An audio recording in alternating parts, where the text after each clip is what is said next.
Okay, we are in, and they can hear you now, but they can't see you yet. Hi, chat. Hello, hello. Oh, I need to put you in the title again. Whoops. Oh yeah, please plug me, plug. It's one of the four P's if you've been Please. watching Ludwig Streamer University. I've only watched the one about Ludwig's earnings. I like how it comes up as your number one recommended video. Oh, really? Hold That's on. quite funny. Hey, Hello everyone. he Hello, follows me, hello. so I have That's that sick. flex.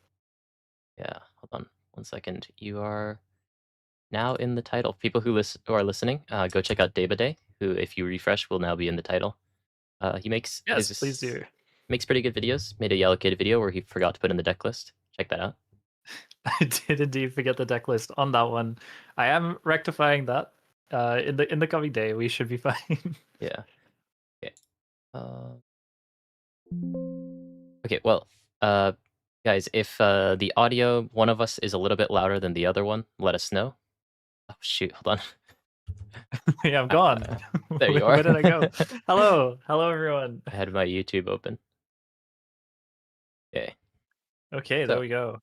this would have been very close to being like the stream would have started 4 minutes ago if it was timed correctly, but thankfully, due to whatever circumstances, that's not the case, and we have 30 minutes before the stream goes live. Wonder if I could put in a counter. Maybe not by default. I don't know off the top of my head. I'd say it would be possible, but I have not used enough OPS to Ooh, tell you, unfortunately. I could do this in a really bootleg way. Evening One from Australia. second. Sorry. I am also in Australia. However, I am on the west coast, so we're still in the middle of the afternoon, actually.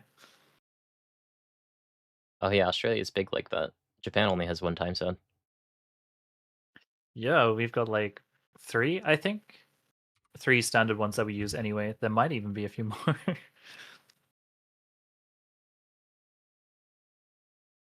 Okay, so I have the chat here on my phone. So if you see me looking down, I am reading the chat. And then we've Whenever got I'm looking off the to the main side. monitor for the amazing championship that we're going to have today, the Yeah. Tokyo Championship, which is the big one. We're going to see some of the most amazing players in Japan playing today that have gone through several qualifying rounds of tournaments to get here. It's going to be quite a show. Yeah, it'll definitely be exciting. You can see I've made a little bit of upgrades. I now finally have the chat on the side of the screen, so a little bit more connection. You could see all of my test messages that I forgot to crop out before the stream started. Delete.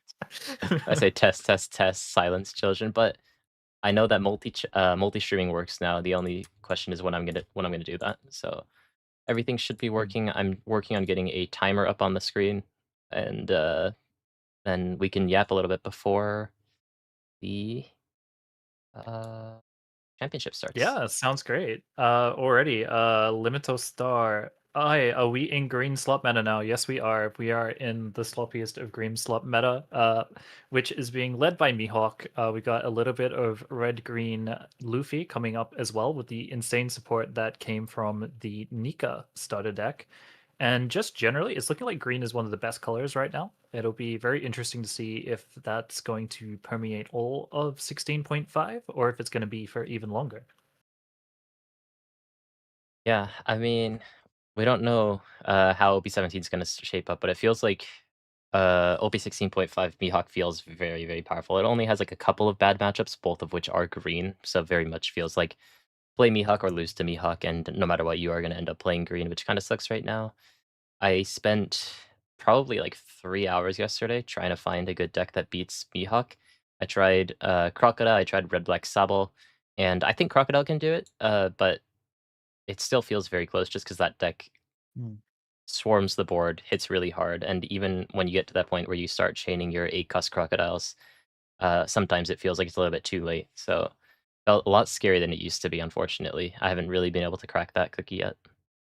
Yeah, I feel like the new 5 cost Odin is now the premier card to play on 5 Dawn, no matter any deck, pretty much. Just being able to completely invalidate your opponent's forward Dawn turn without any sort of repercussion whatsoever. It doesn't destroy, so things that can't be destroyed are fine. It stops attacking, it stops blocking. It pretty much just does everything And for that reason, I think that just currently Mihawk has gained a huge buff going first, which it desperately needed, and no longer has to rely on 6 cost law, so it's even lost its weakness of having to keep the 1 costs on the field. Yeah, no, that's true. I mean, and the Wano Mihawk is quite something, it feels like. That deck feels very oppressive to fight against, just the amount of resource that it has, and doesn't rely on finding the stage, just lots of one costs. But if you don't find those one costs, then it can feel a little bit behind sometimes. Yeah, So, fully agreed. Just being able to completely go up in value, like insanely up in value, +1 in hand for a single Don every turn without even messing with like the main game plan or curve, I think mhm, is just super strong. And I think we're gonna see more builds, maybe even more decks using cards like the forecast law, which will help equalize some of those hand states just due to how much value it can generate. Okay, we got Sup Dup. I'm in Osaka this week with English cards. Anyone know where I might be able to play some casually with some friendly locals? Yes, I do actually. I lived in Osaka for several years, and I can definitely help you out with that. that's lucky If that you you're can't here. find, yeah, yeah, that's actually what a coincidence. If you can't find a match with the standard battle on your Bandai app, I think the best place is Card Shop Hati, or Hachi as it's meant to be pronounced. Hatti. You'll find that on the fourth floor of Coco Number in Number. And there is an amazing shop there. There is just some amazing people that I know there personally. If you do see any foreigners, you can say Davis sent you if they're around.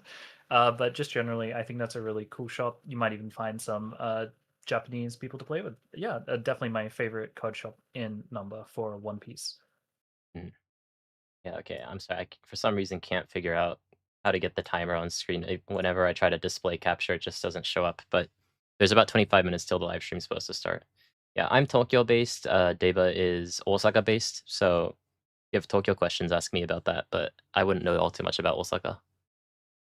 Team Osaka over here, the superior city. We've got better food and less traffic accidents.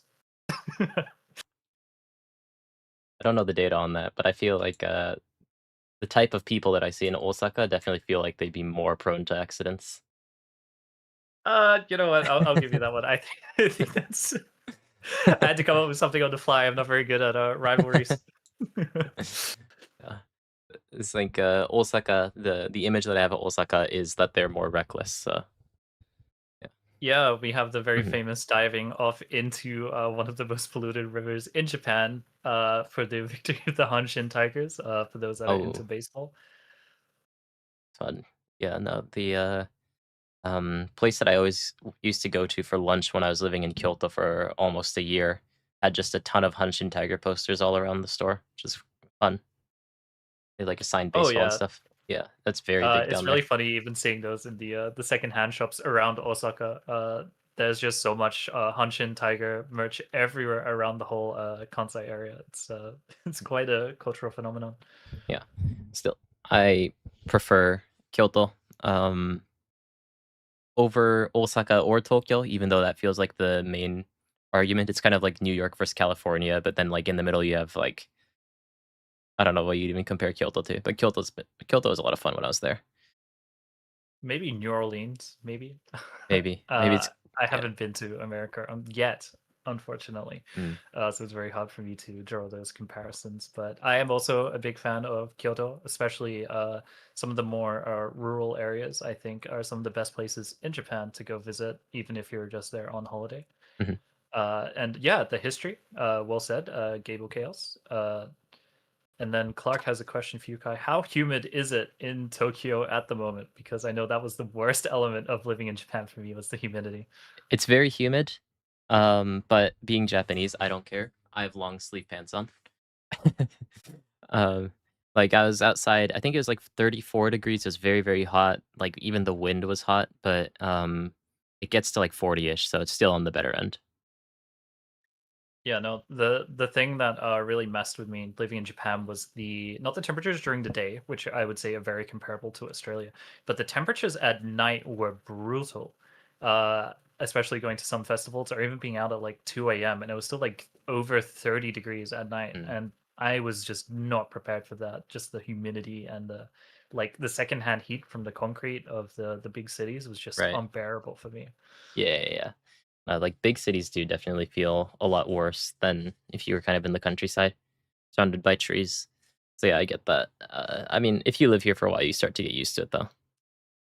Oh yeah, definitely. I know some of our mutual friends are playing volleyball right now in that summer heat, which is just unbelievable to me. I could barely go for a 5 minute walk with how terrible it was, especially during the day. Mhm. Okay, the Cookie Monster. I am planning on going back to Japan in a year for like a month. What's a better tourist month, October or November? I would say November. October has a lot of Halloween crowds, especially towards the end there.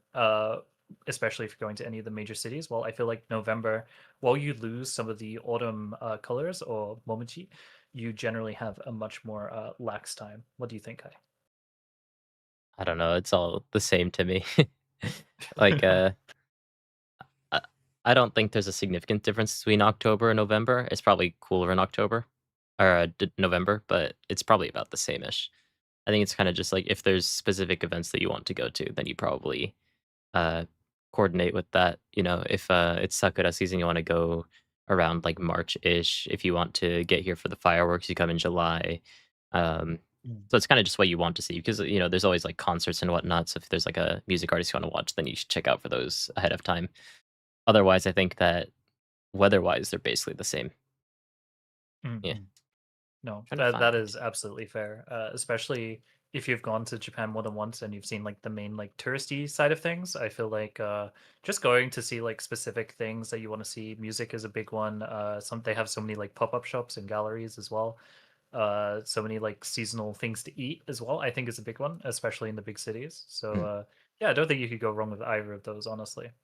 Yeah, and if you are coming to Japan, one thing that I recommend so it's a little bit touristy, but Japanese people do it too, and also you're a tourist, so, like, it's fine to do touristy things. Um, but you can get these, which are booklets that you can get stamped at specific shrines, not every single shrine, but most of the big ones, shrines and temples, that are basically just a proof that you went there. So, like, every one of these is handwritten, some of them in front of you, some of them ahead of time, and you paste them in with the date as well as the place and, like, maybe some extra text about, like, the history of the place or, whatever good luck symbolism they have and, like, stamps. So, like, this is a very famous Yasaka Jinja, shrine, very big, famous shrine in Kyoto, and then, they're all papers like this. Yeah, you have one too? Yeah, Yeah. Oh, I don't know very that one. cool. But yeah, there's, This is Ibaraki. Ibaraki. Oh, really? I should check that out. I go there pretty often. This is like a two-page spread one, which is pretty interesting. Um, and there's like, every single shrine has like different stamps and stuff. There's like, right, you could see the juxtaposition between like the very cute and like the very intense ones. And then oh, and by the way, these are accordion books. So they spread out like this. On Which both is, sides as well. yeah. I haven't filled out the other side yet, but Uh, sorry, yeah, I just bumped the microphone, but, we're getting there. And so, like, there's, you know, a couple of two-page spread ones that, look very nice. This is a fun thing to do. They're called goshuin, hmm, which is spelled the way that you would expect it to be spelled, hold on, I'll write it in Goshun. chat. Yeah. I recommend doing that if you're in Japan, especially if you go to Kyoto because there's lots of temples around.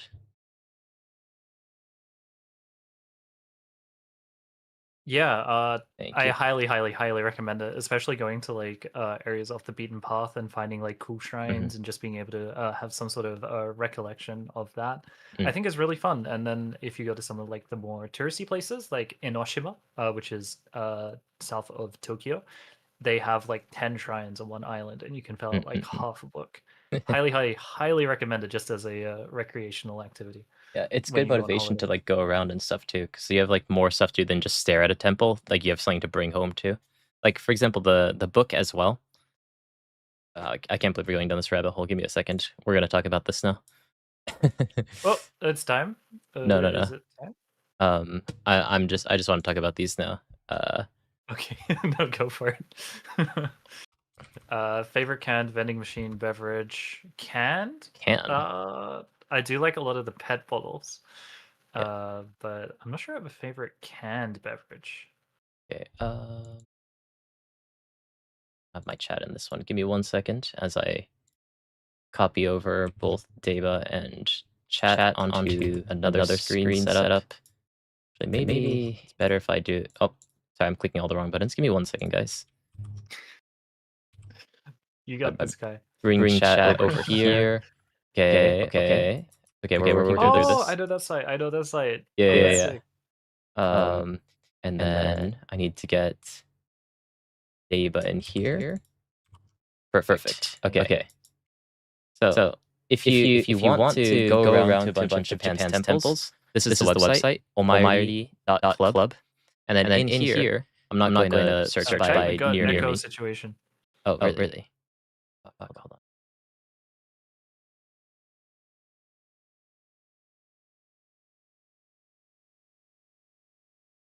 Okay, how's that, guys? Uh, My bad. I should think be that should fine. work. I think that should be okay. Yeah, yeah, Thank you for that's letting us know so quickly. my bad, guys. Yeah, no, I mess with a lot of settings on OBS so that I can have the stream chat and whatnot to be a little bit more of a real streamer. And so I messed up a couple of things along the way, it seems. But yeah, so this is the website, almighty.club. And basically all of these, like you can search for, this is just the popularity ranking, Meiji Jingu, one of the biggest temples in all of Japan. And like, so you can see what kinds of booklets that they sell there. Not everyone's going to sell a booklet, but a lot of places will have stamps. You know, so you go there, you get these stamps for like about $3 ish, and a nice little thing to bring home. So I recommend though, if you do want to do this, then you should look up. I don't know if it'd be on this website or not, but look up a bunch of booklets. You can find them on Amazon as well, but you could also find like specific ones that are made for temples and just find one that you like and then go and buy that one. So I got mine at a temple, which is why it has like a special insignia on it.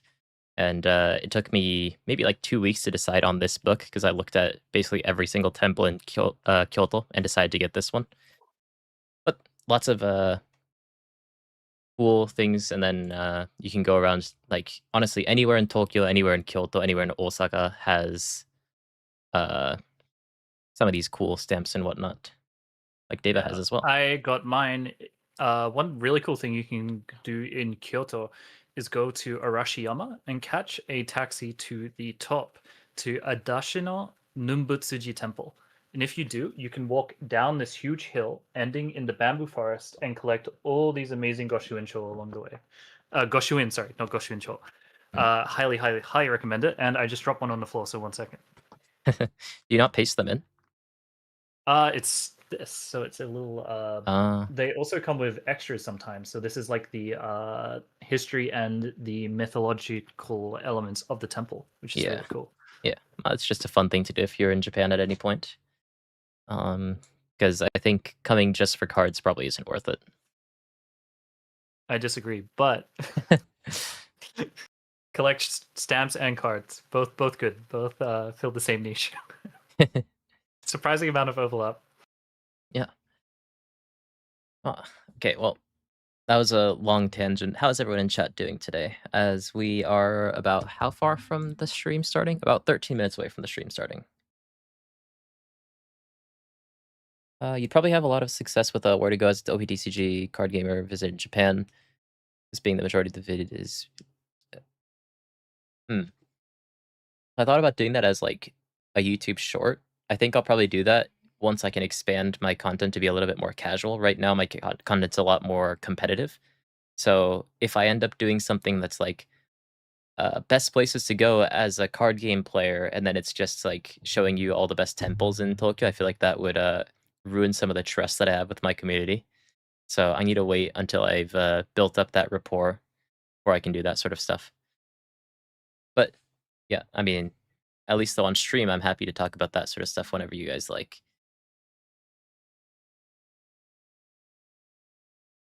Yeah.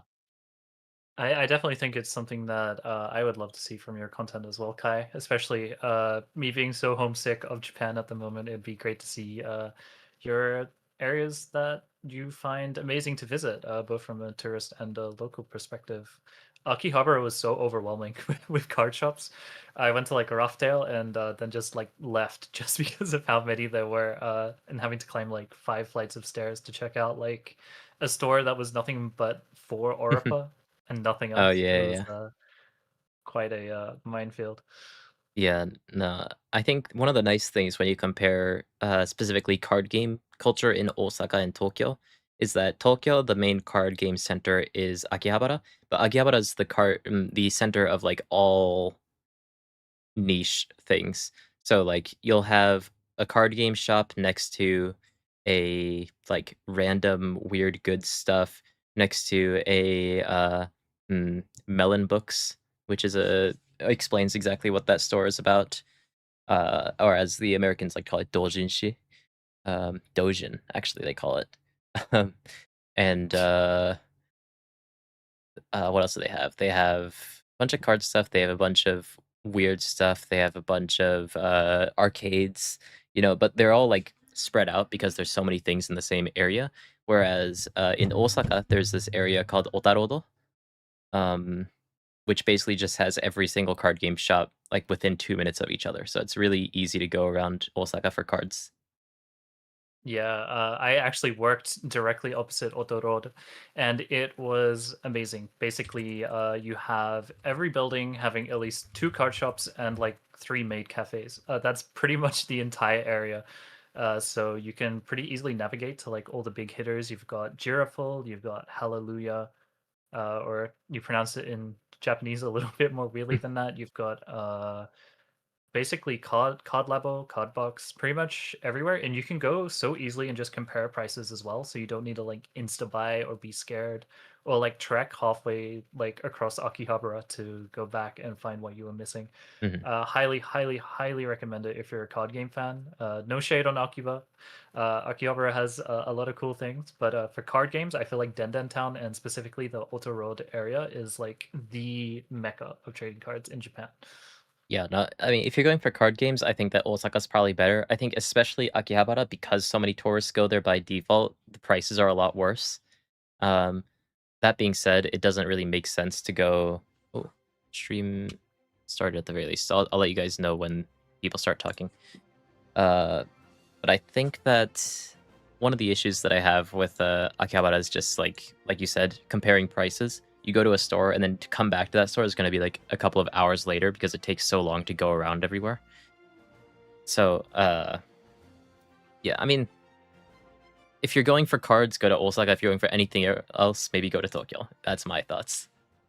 Yeah, if you're like a more well-rounded person in terms of the anime, the games, everything, I definitely say Akiba has a much broader range. But yeah, if you're like a TCG fanatic, not just One Piece, you're into like Pokemon or even some of the ones that don't spread that far out of Japan, like the Hololive card game, I definitely just recommend Osaka like every day of the week. It's Mhm. really amazing. Yeah, sorry, I skipped over a couple of questions. Skolopax asked projections about OP17. Uh, can Mihawk contest or will it dominate in OP17? So what have we seen so far? I think Newgate right now kind of feels out of the question. The leader effect feels kind of lackluster. The 10 cost Newgate's nice, but probably feels much better in Red Ace. Green Shanks is the big one. Can it contend with Mihawk? And I haven't tested it at all, obviously, because we don't have the cards yet. But in my head, I think that Shanks should be able to beat Mihawk, despite the fact that Mihawk is a 6k leader into Shanks. Because most of Mihawk's stuff is just making big board very quickly, spreading out the 6+5 with the Trafalgar Law plus 5 cost, or then use 6 cost Mihawk plus a 5 cost. And they don't really have ways to control the opponent's aggression in any way, aside from All Out or sometimes Luna if they run it. And on the other hand, Shanks has a way of stopping one attack permanently every single turn in the same way that Green Bonnie does, just so you can do it ahead of time if you can rest your characters. He has the 5 cost Yasup, as we saw, as well as the 10 cost Shanks.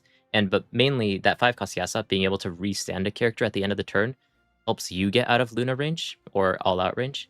So like in theory, my thoughts are that Mihawk probably has a more explosive board presence, but Shanks is probably going to be much better at controlling it. So in my head, Shanks should beat Mihawk, but we'll have to see. Purple Kaido, big mystery, but all of his characters are out of Luna range, so maybe does well into Mihawk.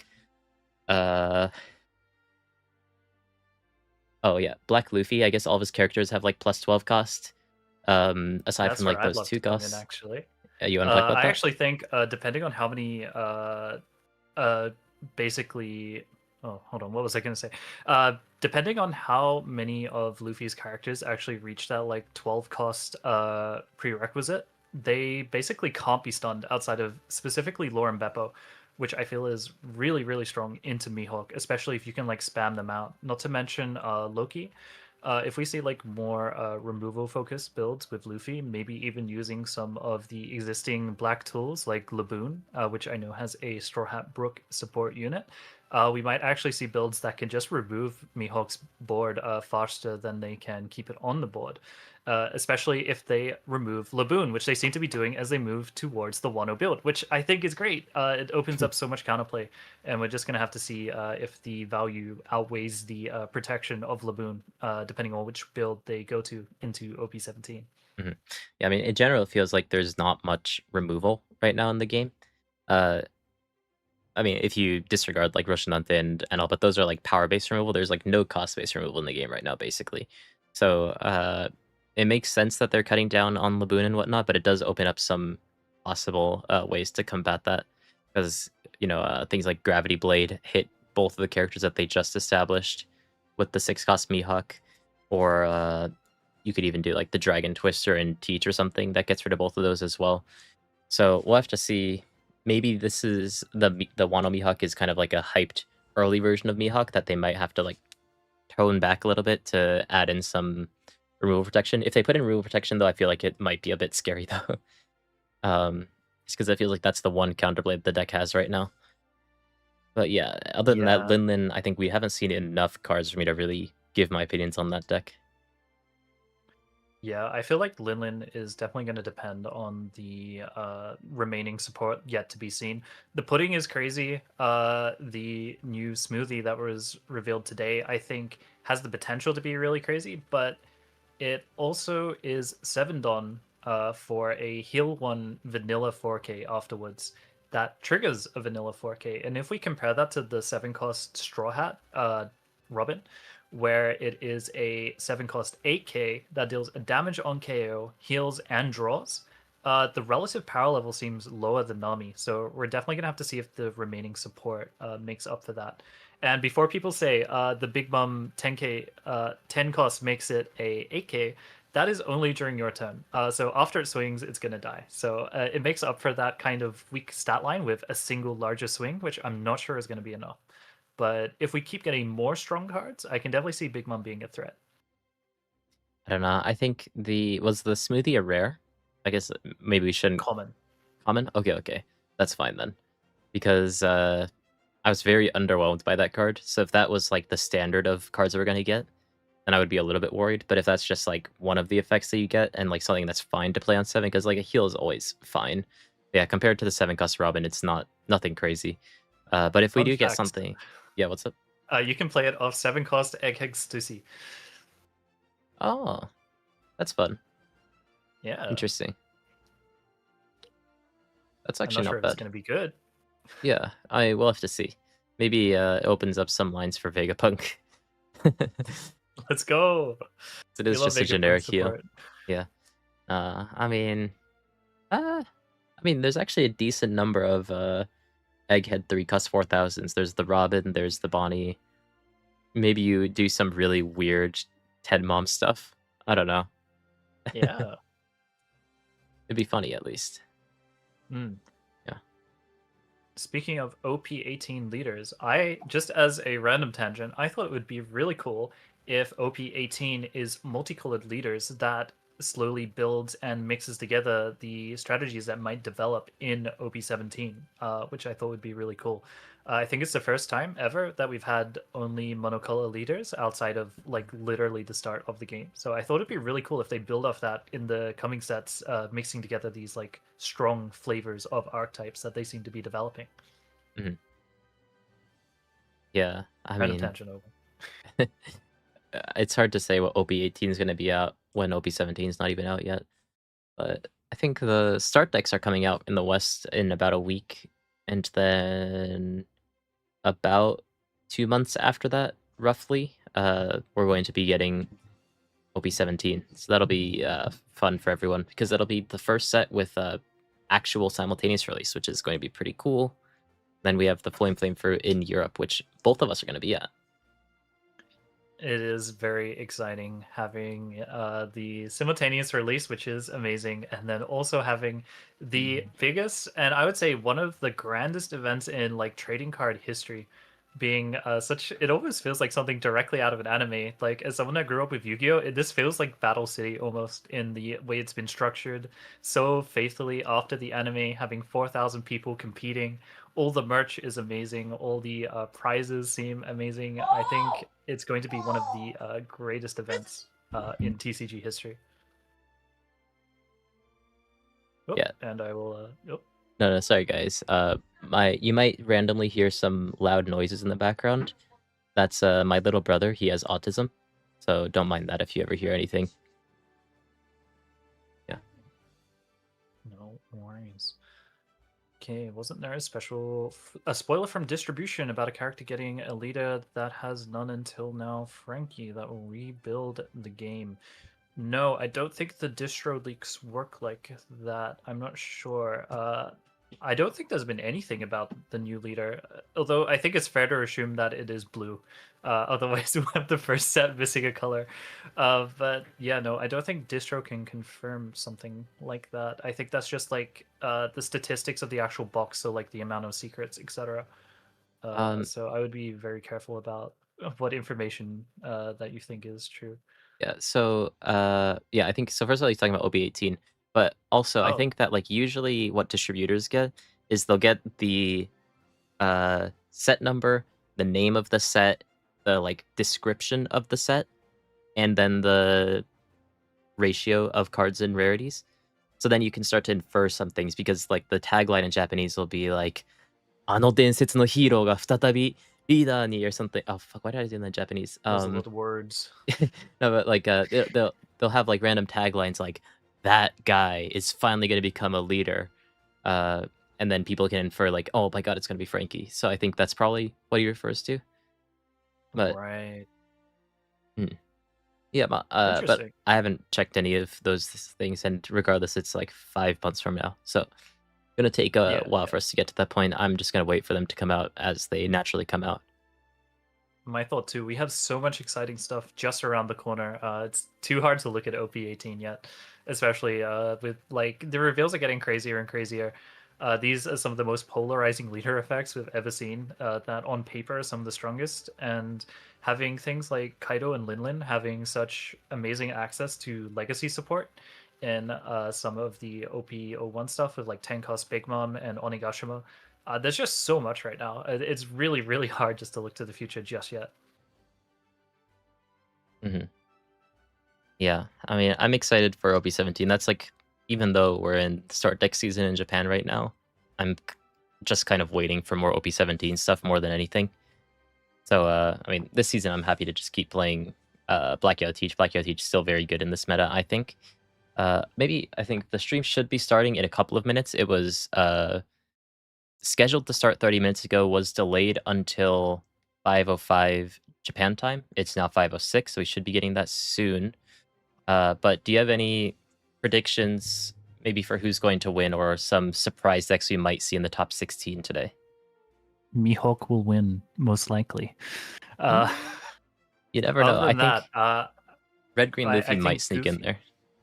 RG It- definitely, RG Luffy. I think I would love to see Kid up there. I have been a strong Kid advocate ever since I forced myself to learn him for a video I made. He is just so much fun. He can do so much crazy stuff.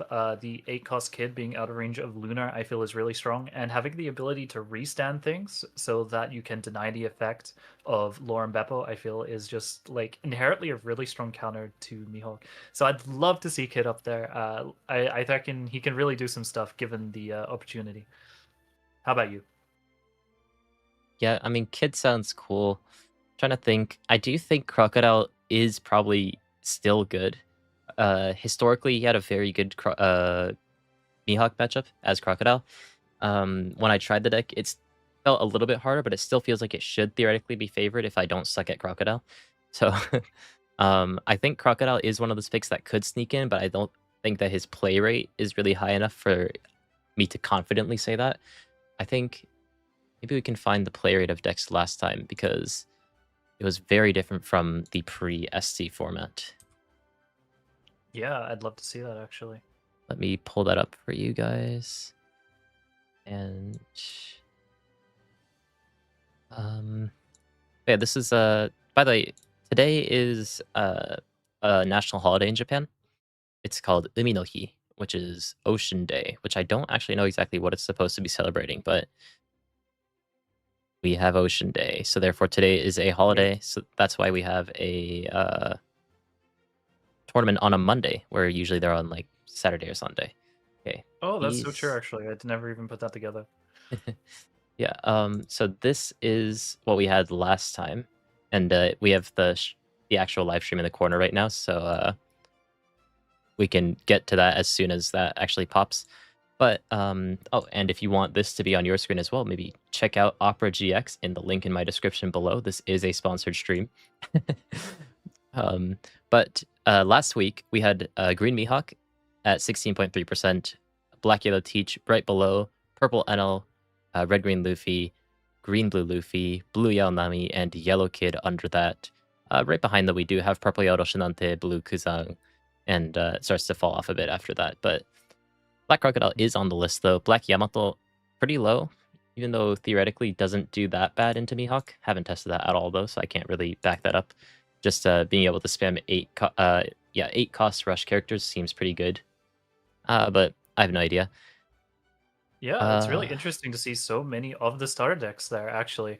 mhm, Obviously, Zoro, my poor boy, had his sandwich stolen by Mihawk. But other than that, outside of Sabo, we have so much representation from starter decks, which I feel like is a first, right? Like, we had Doflamingo, obviously being an incredibly powerful deck back in the day, but I think this is the first time we've had so much starter deck representation. mm, It really feels like they're giving a wide range of players a wide range of new options, especially for those newer to the game, mhm. to really come into the competitive scene, which is amazing.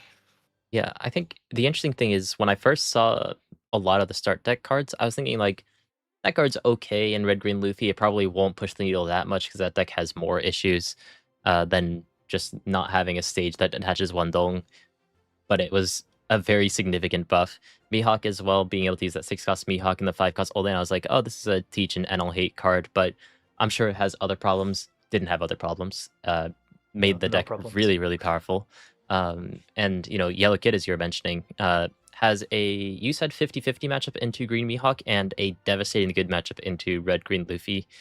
Um, these other matchups, I remember asking you, you weren't as sure about just from your testing. But I mean, Yellow Kid, a deck that's definitely not missing from the list. Maybe we'll see it today. Maybe it'll be a little bit more popular. I'm sure that there is some hype over the new start decks as well. People just want to use the Hmm. new cards after being exhausted playing Purple Enel for the last year, half a year. That's But me. That's 100% me right now. It was so refreshing to jump into some of these new decks. I think Katakuri, I think in theory can be good, but in my testing, I think it's probably the weakest. Even outside of Sabo, I would even say. I feel like Sabo is not quite a solved deck yet. But even seeing that it's putting up some decent results, you can see it below Lucy there, Kuzan and Rosinante. Interesting to see that Rosinante has fallen below Kid, which is really, really interesting to me. It'll mm, be really interesting to see how these stats convert into the top today, especially with the degree of pedigree that we have with Tokyo. mhm. Yeah. So one thing. interesting to note, last week's championship was in Hiroshima, which is a little bit more on the countryside, kind of south down in Japan. Tokyo is one of the biggest cities in the world, and basically every time that we've had a Tokyo Championship, with the exception of a couple, what's considered to be the best deck in the format usually ends up winning. So I don't know if that's anything to do with just a higher density of good players or whatnot, but it feels like there's the least upset wins in Japan. Like when we had OP04 Ugate Rebecca meta in Japan, East had a slightly different OP04 from the West, which you actually wouldn't know. You weren't playing back then. But the Whoops, Eastern my bad. OP04 meta was Newgate and Rebecca, and we had a couple of anomalous weeks where Rebecca was completely crushing, and then we had like top four being all Newgate in Tokyo. And just like that, Red Purple Law always won in Tokyo. Basically, the best deck always wins in Tokyo, but we'll see if that's going to be any different today because the Tokyo Championships have like 1,500 people playing in them every single time. Mm. It's so exciting. And I believe that there's actually several layers of entry requirements. The first being a top in a flagship, which is the equivalent of basically a mini regional where you need to win 5 rounds in a row to win, at the moment, I believe, a serial Luffy. And then if you place high enough in these flagships, you are able to enter an area battle, which is a region-based event where you and other people that have done particularly well in those flagships battle it out for a spot in this tournament. And we are about to see the best of the best of the best in the largest area in Japan. Yeah, So and exciting. yeah, so it's not flagships. They're called store qualifiers, which are separate from our actual flagships. But yeah, it is the same system. You have to basically go 5-0 in one of those store qualifiers to be able to go to these championships. And if you can top these championships, you go to the next stage. In the next stage, if you top that, then you go to the next stage. And in that next stage, if you top that, then you go to Worlds. So it's not that hard to qualify for Worlds in Japan. You just need to top 5 tournaments Well, in a row in 5 different formats. I was gonna say that sounds a bit difficult to me. Uh, okay, do you think we'll get more reveals of OP17? Maybe Blue Leader even potentially. I think it's very possible. I don't know what they're waiting for this OP17 Blue Leader at this point. Is there any big events or anything else they might be saving this for, Kai? So um, pre-release day is One Piece Day. So if they wanted to do something really devious, they could hold on to uh, the last leader for the literal day that it comes out. I don't think that'd be possible considering distributors and leakers. I don't know of any events Hmm, before that though. It would just be funny. that Oh, would be wild. okay, it's Imagine if starting. there's no marketing. No, oh, it's starting. Yeah, All right, let's get into it. yeah. This is just the Sekai the no. preview thing. So we'll wait for Gavin to show up on the screen to tell us who ended up topping this tournament. Yeah, Yeah. nice little Hmm. screen effect. Yeah. Yeah, no. I mean, cereal for 5 rounds is absurd, but our cereals cost a lot less because they're much easier to get. And also the tournaments are very hard to get into, at least in Japan. Also, Tokyo, average level of play is really, really high. You'd be surprised. Actually, you've Hmm. played in both. How do you feel like you compare the West to the East in terms of maybe average skill level and also like top skill level? Okay, so I wouldn't say that it's fair to compare the skill level of Eastern versus Western players, but I would say there is a very big difference in playstyle, and especially decks that I'd say gel more like even culturally with both sides. Japanese players, I feel like, are really strong at decks that have a very specific game plan that doesn't require much creative and more lateral thinking. For example, I think Teach is a deck that is way more popular in Japan, and Japanese players are way better at playing Teach. But when you look at decks like GY Law, we saw some Western players doing some absolutely crazy things with the other lore as well, Red Green Law. Those kind of decks that have like multiple paths, I feel like are piloted way better by Western players, while decks that focus more on a specific game plan are way better in the hands of Eastern players, in my experience. Hmm. Yeah, that is true. They do definitely have a difference in play style. Yeah, my general thoughts, and this may be a little bit disingenuous because I've went to specifically one event overseas. I tried going to a locals with some friends when I was hanging out in France, and the level of play there was kind of shocking because there were people there who were playing at a beginner level who had been playing the game for over a year. I was like, "You want me to link my YouTube channel?" As I have some fundamentals courses because I was able to win a game. I played like a really terrible Perona build, and I was able to win a game because Nice. he kept hitting into my 9,000 power 8 cost Moria when that was still legal. When I had a 0 life leader, that's 5,000 power. So I was like, he's trying to take out my entire board before killing me, so I was able to win the game, even though he was playing like Blue Doflamingo or something.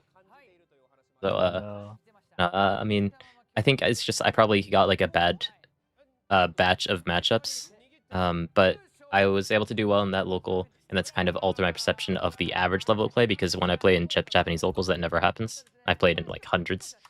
But I really can't say for sure. But I do think that top level players, I think that Westerners probably crush Easterners. They're just insanely good. Whoa. Hervoye won 3 treasure cups in a row or something. Is crazy. 3 weekends in a Actually, row. you know what? That's fair. If we're like comparing like the top 10 of all of East and all of West, the accolades of the Western players do seem to be a bit higher. It feels like if you look at top level, I think that the Western players clear the Eastern players, which is why at Worlds the West generally dominates. Um, with the exception of last Worlds, or I mean, Southeast Asia does very well, to be fair. But also, Mm-mm. that's the same thing where there's like one extremely good group of people that test together, and then the gap between like the top level players and the people under them will vary a lot depending on the region. But I think that Western players at like the highest level are like insane. Whenever I talk to Hervoya on the podcast and stuff, I'm like, this guy is so much smarter than me. Why am I here?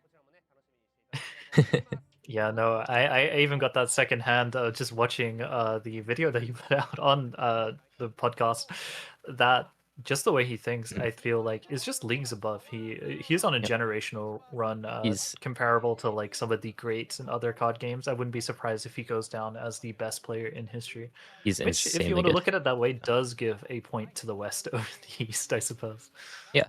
Yeah, if you look at just the top players, I think that the West is much better. If you look at average players, I think it's a more interesting conversation, but it doesn't really matter. Still, for the tournament, we have our percentages in Green Mihawk as the most represented deck at 21%, Purple Enel at 12.1, Red Green Luffy at third now, coming up from last week, Black Yellow Teach dropping down to 11%, Green Blue Luffy 9%, and then a big cliff, Purple Katakuri at 4.4%, Ooh, Blue Yellow Nami, Blue Kazang, Red Blue Lucy, Yellow Kid, dropping down a bit from last week. And other than that, just miscellaneous stuff like Hancock, Red Ace, Black Crocodile, and whatnot.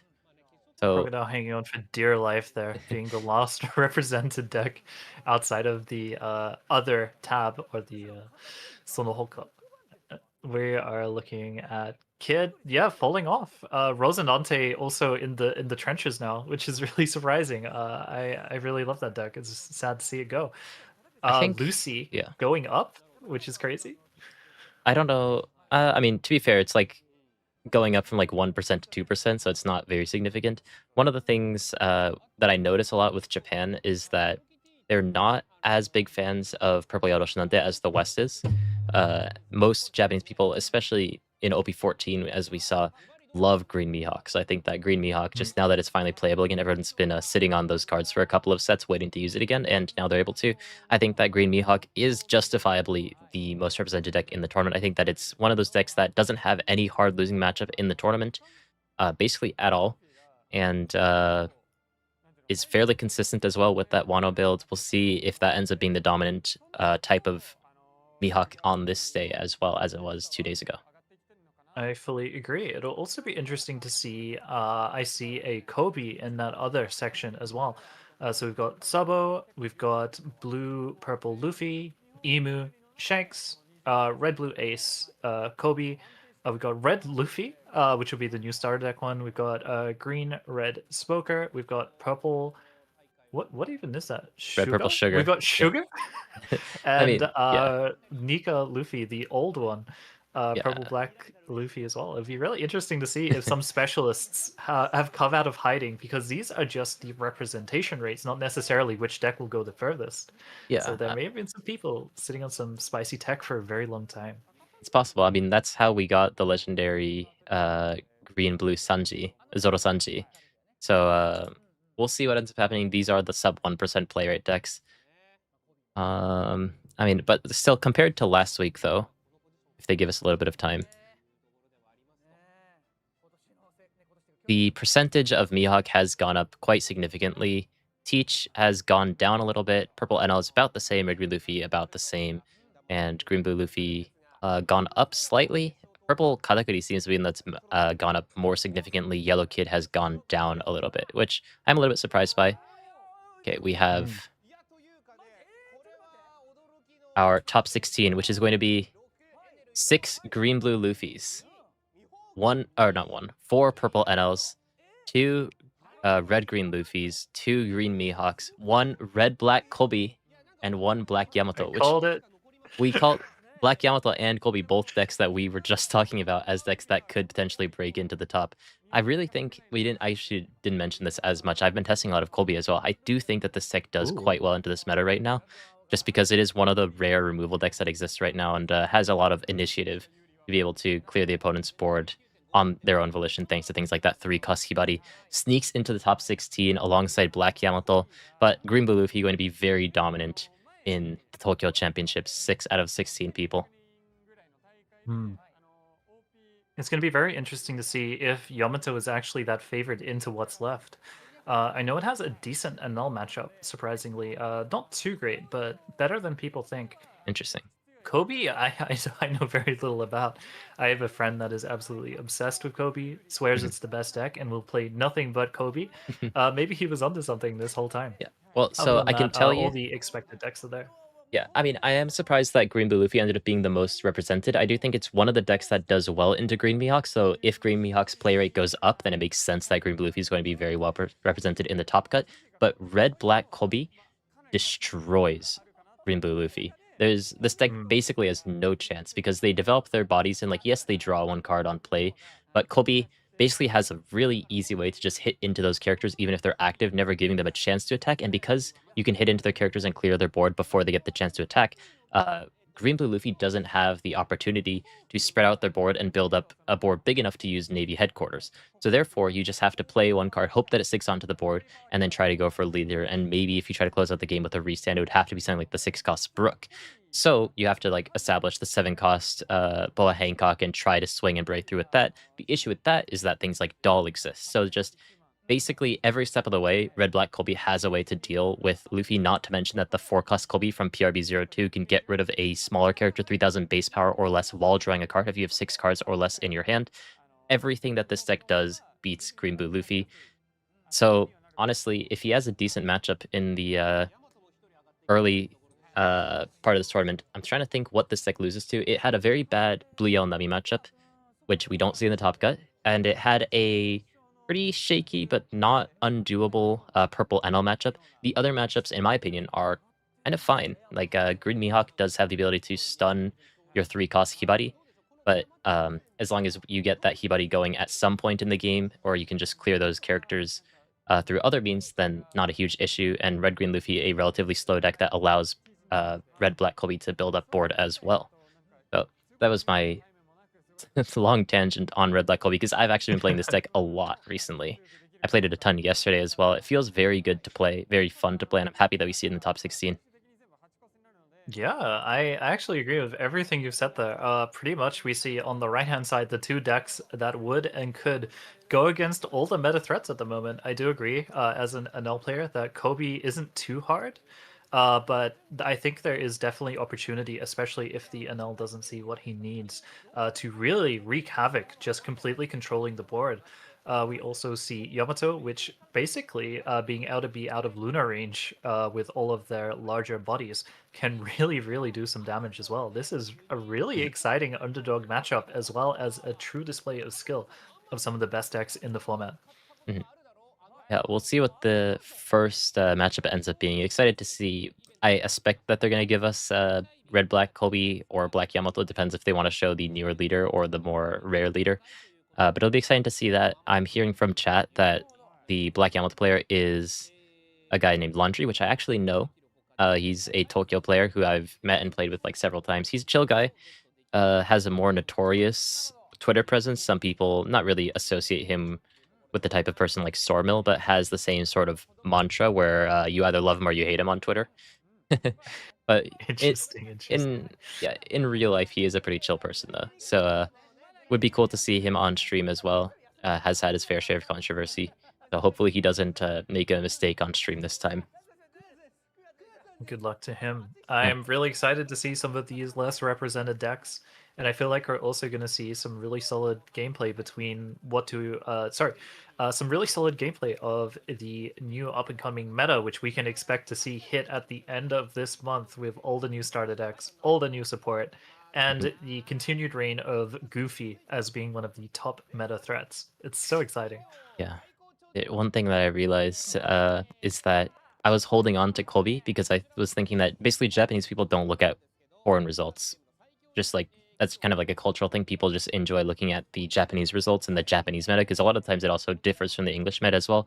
Also, harder to get into English content if there isn't someone commentating it in Japanese. Kind of the vice versa of what we're doing right here. But so I was holding on to Kobe, practicing it a lot so I could pull it out in a Japanese tournament. People have no idea how to play against it. I'm sad that it's in top 16 because that means that people are going to be more aware of the deck now. Oh yeah. It is no longer under the radar. It is here in one of the most prestigious events it can be in.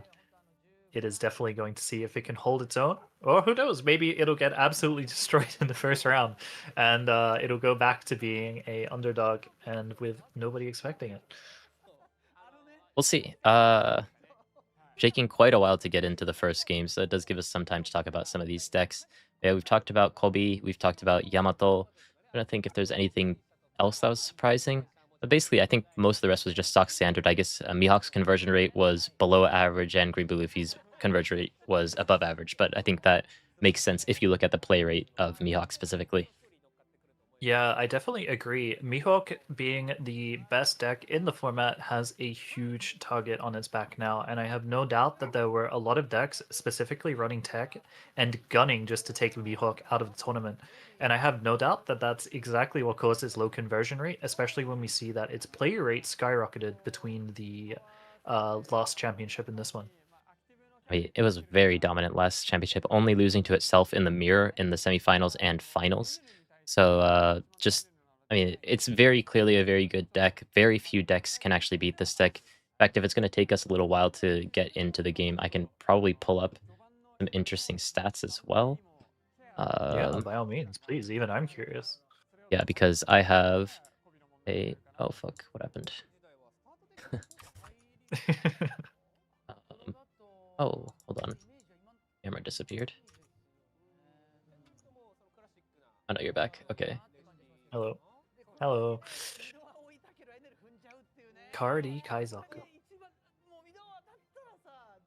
1 second. Um,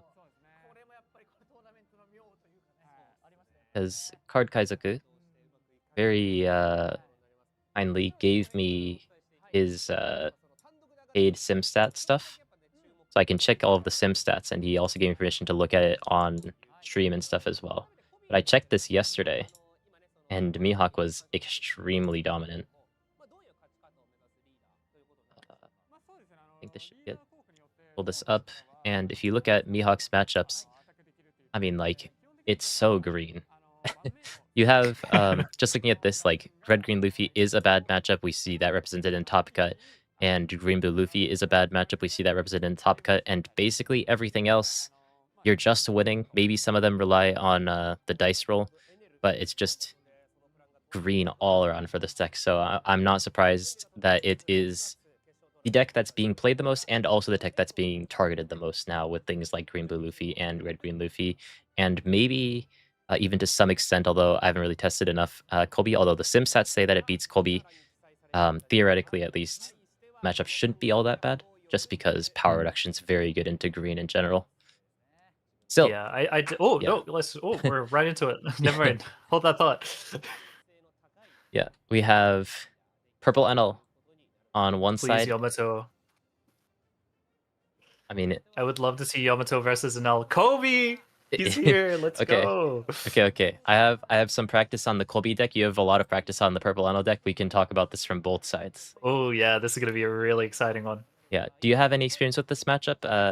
I How do you feel do, about this? actually. Yeah. So I think that if the Kobe is playing multiple copies of Helmeppel to recur those Hibaris after Enel deals with them, it can actually be really favored for Kobe. I feel like Kobe players have slowly adapted their game plan to be able to play around the massive amount of removal then with Enel, and it'll be really exciting to see how they can basically adapt to each other. Yeah.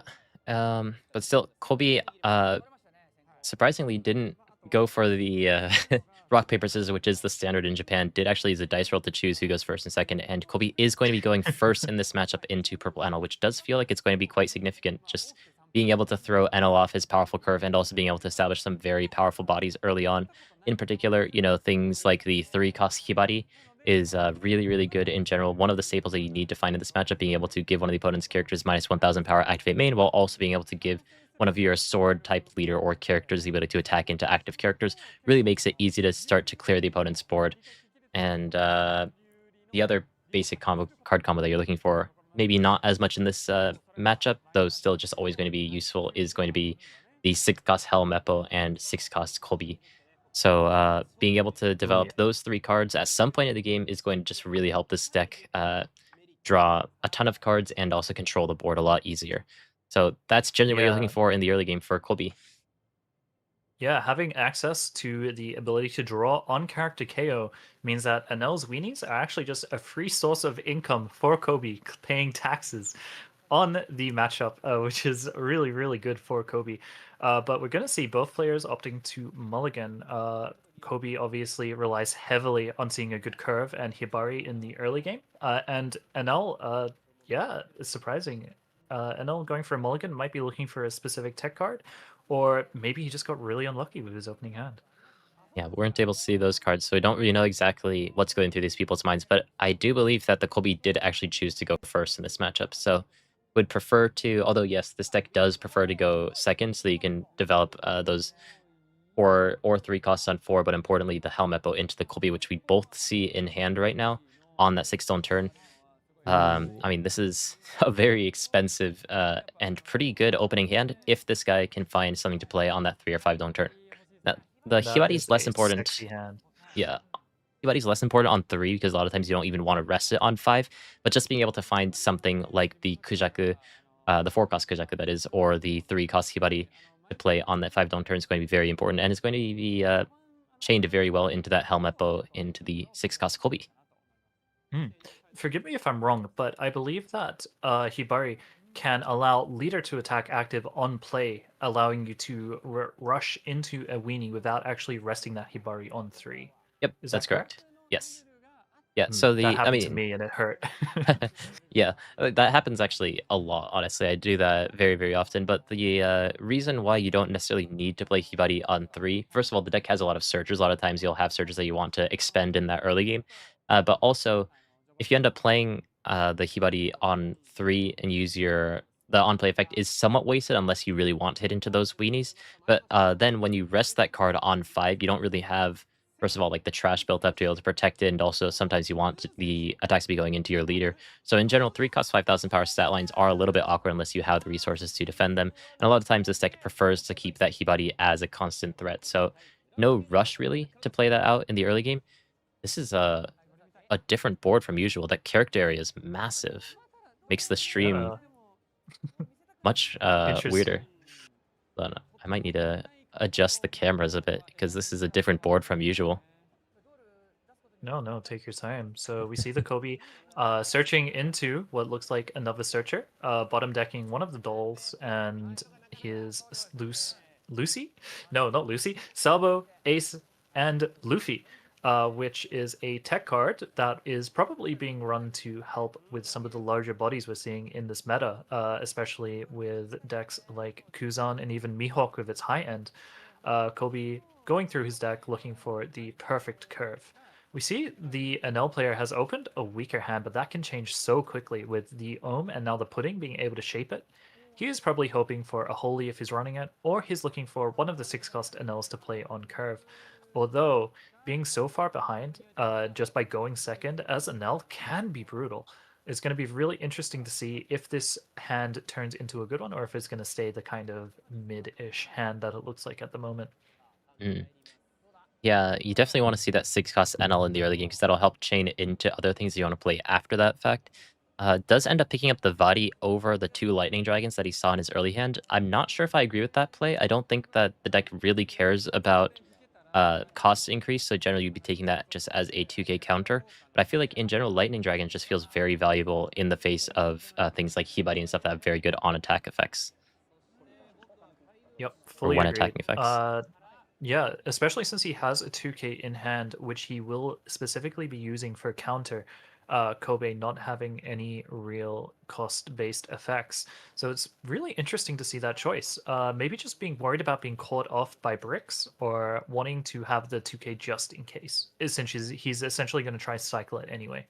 Yeah, and we see NL is going to be reading that what that 6-cost Colby does. Yep. So this is one of those things that you need to know, because, like I said before, this deck really isn't on Japanese people's radars basically at all right now because it's only had success in the West up until this point. So people aren't really well practiced into the deck. They don't really know exactly what it does, and so that might be the honest and only answer for some of these plays that we end up seeing going down. But and I'll going to try to Basically. feel his way around the matchup. He's going to play down that Reiju, which in most cases wouldn't be punished because you can very quickly fill up your trash with a couple of events. But right now, with having 0 events in trash and Kobe having the threat of being able to attack into that Reiju while it's still 5,000 power, could be something worth note. But looking at Kobe's hand right now, doesn't seem to have it quite yet. Does find the Kujaku though.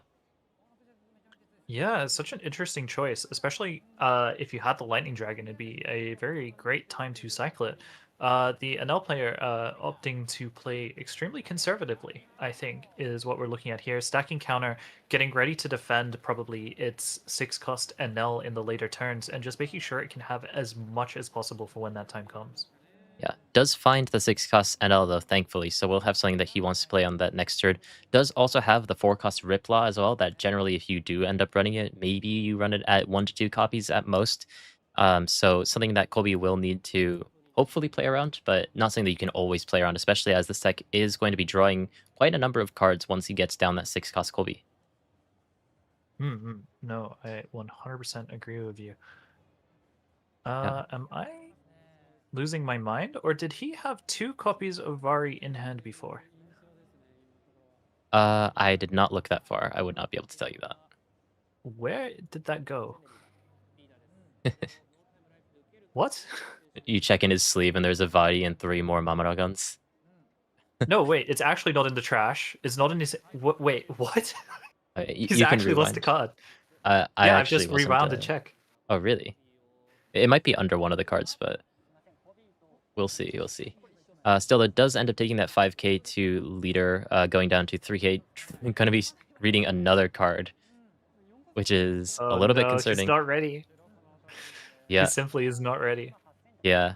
And this Kujaku actually quite significant because it gives all of your, I believe, Navy, it might have been sword type characters, my apologies on that, plus 2,000 power during the opponent's turn, which makes it much more difficult to actually get rid of the opponent's characters through means like power reduction or things like, I'm blanking, Gamma Knife into Mamaraga and Gamma Knife into Elthor, for example. So just being able to make your characters a lot more tanky on the opponent's turn is going to make it much harder for NL to actually clear these characters, which is going to be very significant in this matchup.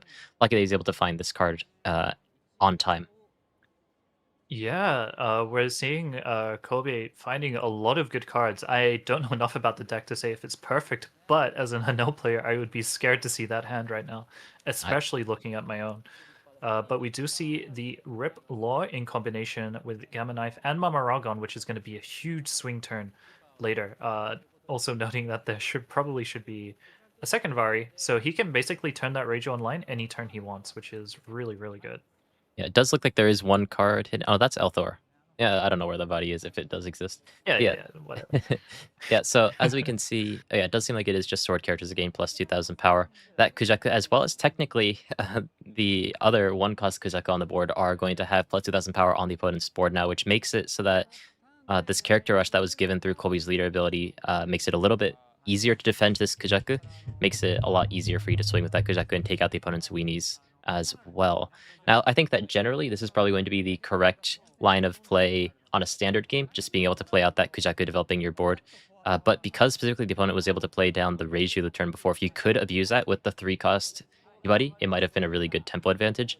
I think though this is like still one of the best lines of plays that you can have. Also has his next turn already set up as well. So I think he's in a fairly comfortable spot right now. Just doesn't have that 3-cost body, which he probably wants to develop at some point in the game. Not rush for time quite yet Mm. though. Yeah, absolutely. The next turn is going to be brutal as well, having the Helmeppo combo available to him. And I'm sure we're going to see another round of reading with the special interaction between the 6-cost Covey and Helmeppo, which I'm sure will be very strong. Imagine he Elthor one of the opponent's characters. Colby returns 3 cards from his trash. So he's actually like, can I read your leader for a Wait, second? what? Let me check that I leader. have, yeah, honestly, I could see that happening.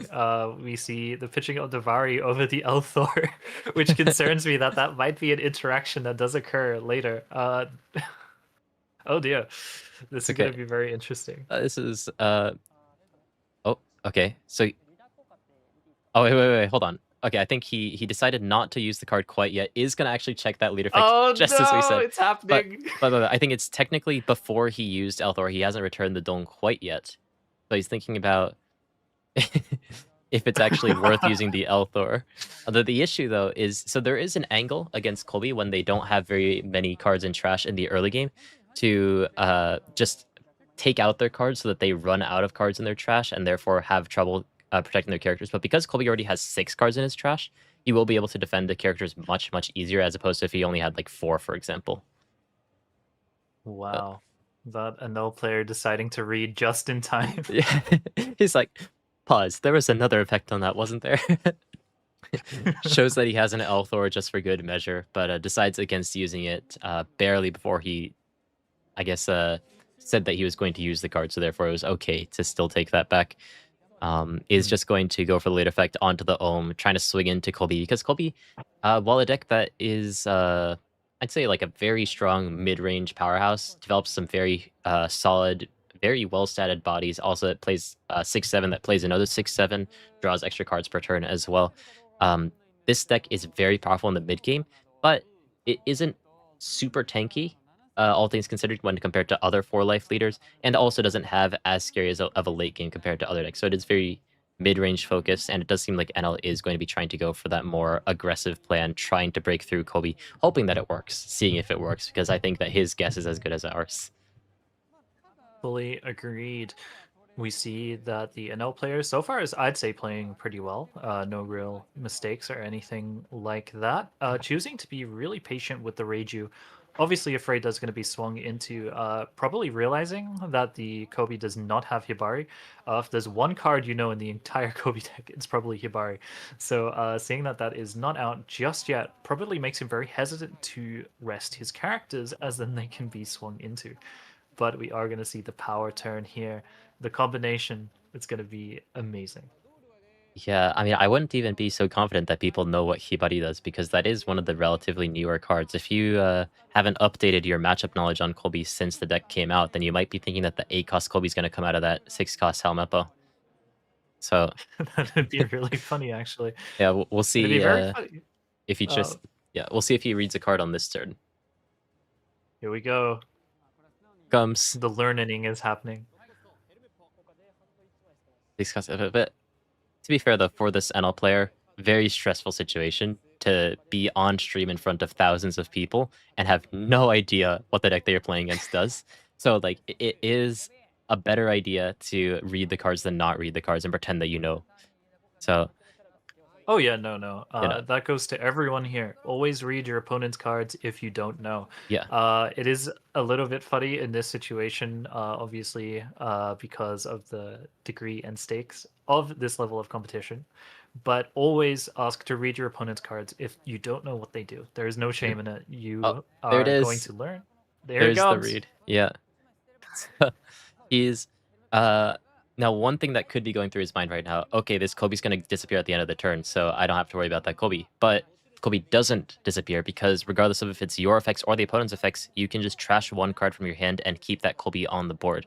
So we'll be able to do that as well. Kobe, of course, with the red black Kobe leader effect will also gain character rush as well to just swing into that one cost 2000 power weenie and also get a draw as a character was KO'd during this turn. So this is the way if Kobe can keep this 6 cost Kobe on the board to basically draw 2 cards per turn, which is going to be very, very nice as the game goes on, especially because these smaller characters are so easy to take out for from Purple NL. This is so exciting. Anel only having the Trafalgar Law in hand is going to be extremely disappointed when Kobe pitches a card out of his hand at the end of the turn, taking away the ability to get the free rip after swinging with that big Anel. It is just beautiful. This might be Kobe's time to shine. The stars have aligned. The Anel player has not read the cards. This is going to be great. Yeah. Yep. And end of turn, Kobe trashes the card to keep him on the board. And now, though he has 5 cards in his hand, there are some pretty solid cards in his hand. That Ground Death basically just going to be plus 4000 counter, but he is very close to that 10 cards in trash to make that active, but also has Dull as well, which is going to be very useful when getting rid of the 6 cost NL because that is one of the largest power reduction cards that Red has. If your leader has the Navy type, I believe it is leader locked, you can trash one card and give one of the opponent's characters minus 6000 power while being a blocker. So very, very good card, especially into one of those larger power characters. So even that 6 cost NL, despite it being 10,000 power, can be reduced down to 4,000 power very easily. Ooh, yeah. It does come at a pretty steep price, though, having to pitch a card from hand for a 2000 power character. But if Kobe can stabilize having that 6 cost Kobe, giving him essentially double the draw power, that cost becomes quite small over time. Yep. Yeah, no, I mean, this deck, once it can establish its early game board, basically it's just going to be drawing 2 cards per turn. So not in a really urgent spot right now, just trying to play out the mid game and first of all, wrestle back board control before he decides to go for a leader. And he's in a very good spot to do so, considering his entire board right now is an extra 2000 power, making it very difficult to actually take back the board, even if he has that Gamma Knife in hand to try to take back. So it seems like he's electing to just go for leader. Just keep pushing, Yeah, try to finish the game that way. so he's definitely fishing to try hit him with that 4 cost Trafalgar Law right now. If the Kobe is to take this, it will rip 2 cards from his hand and put him on 1 life. Mm, Definitely the win con for the Annull right now is resolving that law. But with access to Ground Death and a 2K, which he has to spare, the Kobe should be able to get out of this. Obviously, the pressure of the situation may get to him, and he might not see that line of the law coming out. But if he does manage to use his resources to defend against this attack, Kobe is in such a good position right now. yeah, and so Kobe has 8 cards in his trash right now. He needs to play this in the correct order. There it is. The 2K Let's from yeah, go. Aramaki to get to 9, and this is the 10th card, which is now going to give him the plus 4000 power. You know, he's going to defend that card, going down to 4 cards in his hand, but does end up defending that attack, meaning that the 4 cost Rip Law, which the purple NL player was really looking to use, is not going to actually end up helping. Still, though, does draw Reiju, though, so he has something to play now. This is just amazing to see the Kobe player not only avoiding a common pitfall, but also playing around the Anel's game plan perfectly. Textbook execution of that interaction. We just need to see if he can just genuinely survive the onslaught that Anel is also dishing out. Yeah, no, I mean, Colby, as far as I've seen so far, is just playing really, really well. And you'd probably expect that from a guy whose deck is entirely blamed aside from his leader. But no, Colby is just playing this very, very well. Also has that Hibari in hand now as well. So can do some really powerful things next turn, like Hibari and Doll, to basically wipe out most of the characters on NL's board if he chooses to. That being said, he's going to go down to 3 cards in hand versus a full Anel board. It's going to be a little rough. I Yeah. think if Kobe can just manage to clutch this out, clear the board, and slowly start pushing out the life over the next 2 turns, he can just clutch it out, but this is going to be scary. He avoided certain death, but now he's still in the frying pan fighting the flames. Yeah. I mean, yeah, it does end up counting that out going down to 3 cards, but he's gonna go up to 4 with the draw for turn, and then one of those characters guaranteed to die, so he's gonna be able to go up to 5 as well. Main thing, though, is, being able to develop the doll is not only gonna help you take back a character, but also because it's a blocker, makes it much harder to actually, break through for lethal with, purple Enel. That being said, though, he has a lot of Mamara guns in hand, so he will be able to get over that blocker. Just gonna need to see if it's going to end up being enough, because he won't be able to use that Mamaragang for counter this turn if he wants to use it next turn. Oh yeah, it's definitely going to be interesting to see. I believe the best course of action for the NL player here is just to jam next turn and basically Mhm. just hope that the Kobe player cannot establish enough blockers. Obviously, holding the 2 Mamaragon is really good. We're definitely going to see how that comes up in this game. But if the Kobe player decides to play that Ripper and Dull this turn, going down to a really low amount of hand, and then getting hit by a double Mamaragon will probably be the win condition for the NL right now. So we're going to have to see. Yeah. You have to, if you consider that NL might go for that plan, even though Kobe has 2 blockers in hand, both those blockers can be rested by Mamaragan. So he has to potentially even think about how he might be able to close out the game relatively soon too, because there isn't all too much that he can do about that Mamaragan should NL have it. So needs to weigh his options. How much of the board can he get away with not clearing, importantly, to try to get an aggressive angle on the opponent's leader? Because if you just try to full clear the board permanently, and the opponent just happens to have all the Mamaragans in the world, and if the opponent just jams into your face, then there isn't all too much that you can do about it. So going to start with that doll, though, as we mentioned, is going to trash the Hibari, which means that he's probably just going to play down the Ripper and leave up one dong for ground death, and hope to stall the game with just 2 blockers, maybe even just using the rest of his dong to slam into the opponent's characters. We'll see how he ends up splitting up his dome, because now that NL is going to be significantly weaker. I feel like it's a bit too risky to play out the Ripper here, actually. Going down to 2 cards in hand after the draw from this Kobe just simply leaves you in range for a perfect lethal, especially with the Shura, which we see. If you just go 5/5 into 10, I think that pretty much guarantees it. And so he's got to be Right. very careful here about just reducing his hand size too much to the point where it becomes mathematical. Yeah, no, that's perfectly fair. Ooh, sees a little searcher there, though, so we'll be able to cycle for more counter, but would give up some information to the opponent on what's exactly going to be in his hand. Hard to say which is more valuable here. Having so few cards in hand, the less they know, the more they need to assume that you have nothing but 2Ks and 4K for every Dawn that you're leaving open. Hmm. Very, very perilous situation. Yeah, and seems like Colby is going for 8,000 into, I would imagine it has to be Reiju. These plus 1k over the current character's power attacks are very powerful into Enel, just as your events can only protect Enels for plus 2k. Does use one Mm, Mamaragang for the plus 1 as well as the cycle, and gives the Riplaw, reassuring Colby that that's not going to end up coming out anymore. But that does mean that there's one interesting. less Mamaragang that he has to worry about. Yeah. Although, if I were the Kobe player right now, I would be assuming that that means he has multiple, That does as mean that, giving yeah. up your only Mamaragon while you have Dole on the field. I feel like that actually gives more information by the using of the Mamaragon than by Mm, not using it, which is really, really interesting. yeah. But still, NL preferring to give up that potential avenue to go for lethal in favor of being able to protect that Reiju, forcing another 8,000 power attack into it. But Colby, because he has nothing that he really wants to play on this next, or with the rest of his Dong, seems like he's just happy to just keep attaching Dong to whether it's his leader or his characters, just making sure that that Reiju dies no matter what. Hmm. Very interesting that the Anel let that go, potentially being afraid just by the lack of information he has about the Hmm. opponent's deck. Anel being a very technical deck relies heavily on knowing everything that your opponent has. And in this situation where you don't know that the Kobe probably has very little counter or very little surprise tactics at his disposal, choosing to instead let that Raichu go instead of pitching the Shura and the Pudding from his hand.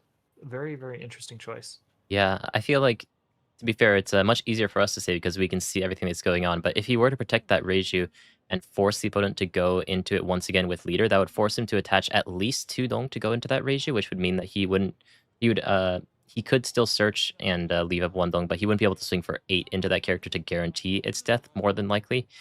But still, Mm. just decides to actually not even hit leader just because that Reiju is going to still be active.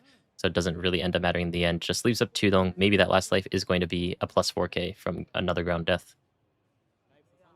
Very true. Very true. Mm. We also see opting to swing into leader, I believe, instead of that ohm. Uh, Basically identifying that he also needs to win the game, not just lose it. Potentially going all in next turn for a huge lethal, having exhausted his options. We see the ground death, which potentially could be used to negate a Frankie if it comes out, or a blocker lore, uh, depending. Basically, just trying to give himself every option he can to win the game next turn because he is out of resources and time is ticking.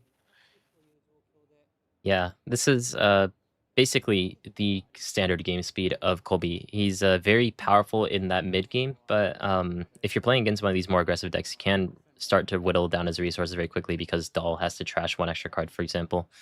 He's going to pick up that Oh yeah. second Mamaraga, or technically third in the game, Mamaraga. So retrieves that card. Does give the opponent more information because you have to assume that he already had one in his hand. We'll see how he ends up trying to use that. Could try to just go for lethal right now, but it's a little bit shaky considering that you have to get all of his attacks through, essentially. Only one of them can be countered, and you assume the opponent has to have at least one ground death. Oh yeah, 100%. The NL player here is also feeling pretty okay. The pudding over an NL is an interesting choice here. He feels like he is basically in the mid ground right now. Uh, I'm very curious to see what his next move is, actually. It's very hard to read the way he's playing. Yeah, doesn't really have a forecast that he can follow that up with. Does seem like he is just going to go for that jam that we were talking about as a potential option.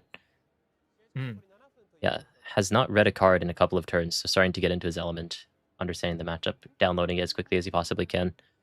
But thinking about how he wants to yeah. spread out his dong. Basically, for Enel, though, he can just break through one more life and have something on the board stick, then he should theoretically be able to go for lethal the next turn if he survives. And Kobe, I mean, he does have a full board, but if you look closely, the character power is not actually that high, and Enel still has 3 lives. So Enel still has some time to play this game, doesn't need to rush to the finish line. My thoughts exactly. I'm very surprised actually that the 6 cost NL does not come out given the circumstance that he doesn't need to rush. We see also the 6K coming out, then the 5K swing, which is quite interesting rather than the other way around, potentially scouting for Mm, that 2K with the 5K swing first. Obviously, there's a lot of pressure in a situation like this, and not knowing what the opponent deck does is terrifying, to be completely honest with you. And I'm yeah. actually seeing now that the NL player holding both Momorogons and the Rusher uh, basically has a near guaranteed lethal next turn, which is really disheartening. I believe Hmm. Kobe, if he has the perfect math, may be able to do something, potentially seeing a Hibari into the 4 cost Kobe next turn, which can net him an additional card, cycling through his deck. But it's looking really dire right now. Yeah, it's not looking great for Kobe at the moment, despite his board being so big. Um, Yeah, did know that that helmet was in hand, so 6 was just to get that out of hand, goes for 5 after that, and then now it's just a matter of what is this next card? Does Kobe want to give up a blocker? Does he want to take 1 life, or does he want to give up the plus 4k here? I think that giving up the card is probably the worst option, just because that 1 Dong active is a lot of the times going to be something like Shida, especially considering that he hasn't used his leader effect quite yet. Would be really nice to just use a Shida, swing for another 6k potentially, and leave that Reiju active, just ensuring that you don't die the turn on that turn, and also importantly having something that can swing for lethal turn after that. I do think this is a correct play though. Get rid of the Ripper, just stop that at 1 attack, and see if the opponent has the Shida, but he does. Oh yeah, and now we're going to see a Momorogon into the portal, which will then be hit with the boosted Shura, unfortunately. That is going to be very close to end of the game, unfortunately. The Adele having so much counter in hand, uh, and just so many resources that it was able to hold this whole game by just not resting any of its characters and abusing the fact that Kobe did not see the Hibari, the main girl of the deck, in time. It's truly unfortunate. Yeah, I mean, he had the opportunity to play down the Hibari the turn before, but chose not to go for that instead. I don't think it would have made a significant difference the turn before. Um, and definitely you prefer to have that ground death in hand. But he's just going to swing with all of the characters, just mathematically knows that he will not die on this next turn, even though he doesn't really know what's in Kobe's deck. Probably there isn't something like a 1-cost 7,000 power rush he hopes is going to swing with that Shida and is going to force out the ground death on a relatively low power attack, unfortunately. So now the clock is Oh ticking for dear. Kobe. Basically, he has to go for lethal on this turn if he wants to have any chance. Yeah, I think there could potentially be lines where a full board clear into another cheeky ground death could potentially lead to a situation where he could live, I but think that is looking thin and far between. Yeah, I think he would also have to have like another blocker as well to just try to play around what you have to assume would be one more Momota gun that's in his hand. And Mm. unfortunately, he doesn't even see a 4-cost Kully, which would have been quite nice here to clear one of those smaller characters while drawing an extra card. So gonna try his best to clear the board, sees that there isn't really potential for lethal. Draws one card, is Hibari, Ooh. which I mean, so So he has a blocker, he has a Hibari, he has a means now of taking out the opponent's active pudding. So if he can completely full clear this board and play down another blocker, and the opponent doesn't have another Mamaragang, there's a because chance. yeah, there's a chance because I mean these blockers, although they are 3,000 power or less, are protected by your leader effect if the opponent tries to Elthor it. That's something. Come on, Kobe. Having two blockers, Yep. one Mamaragon in the opponent's hand, and no board for the NL.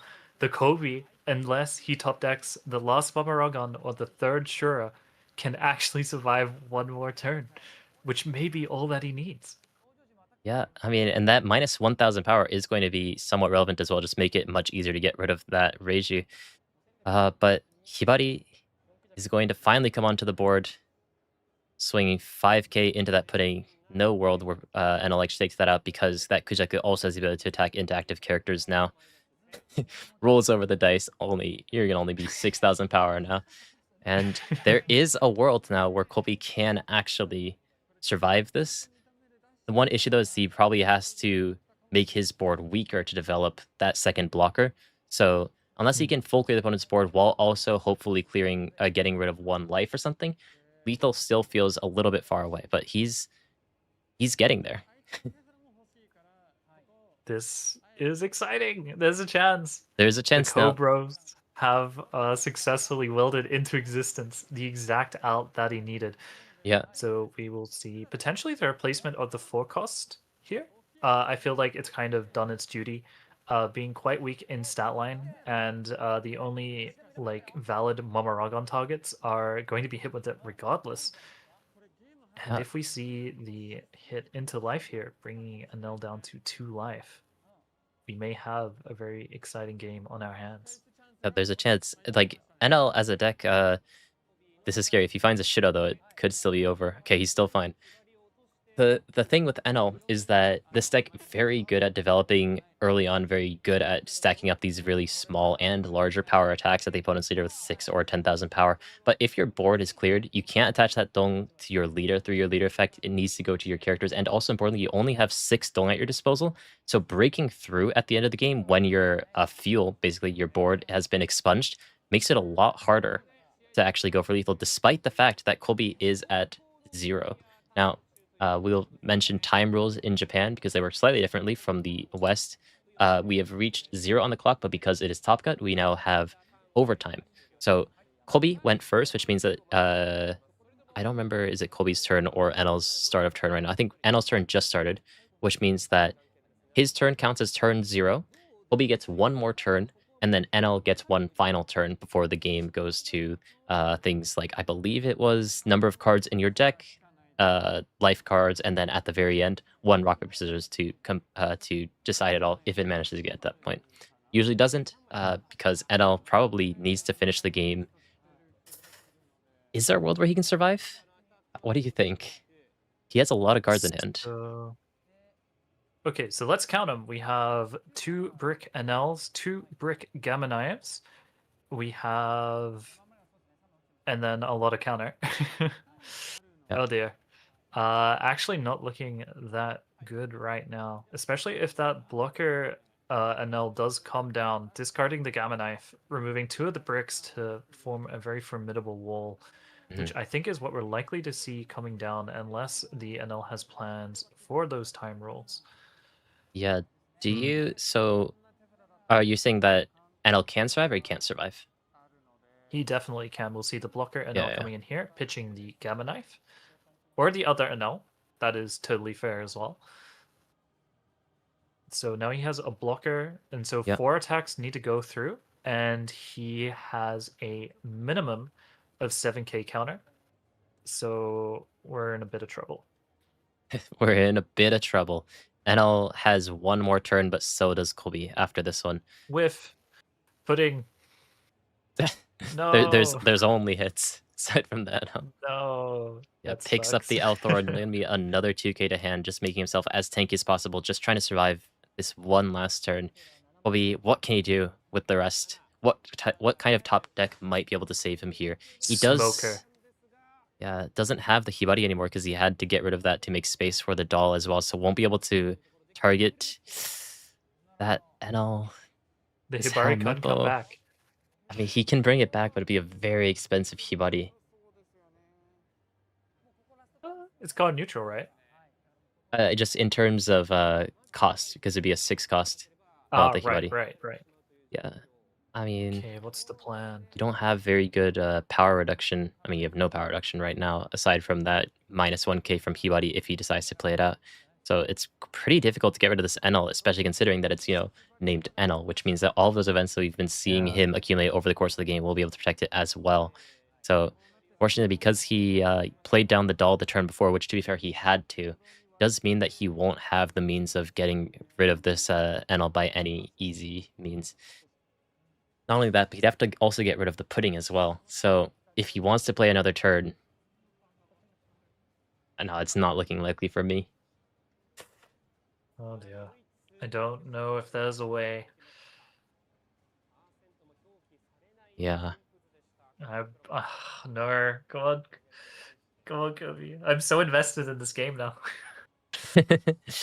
No, I hate purple NL. Let's see.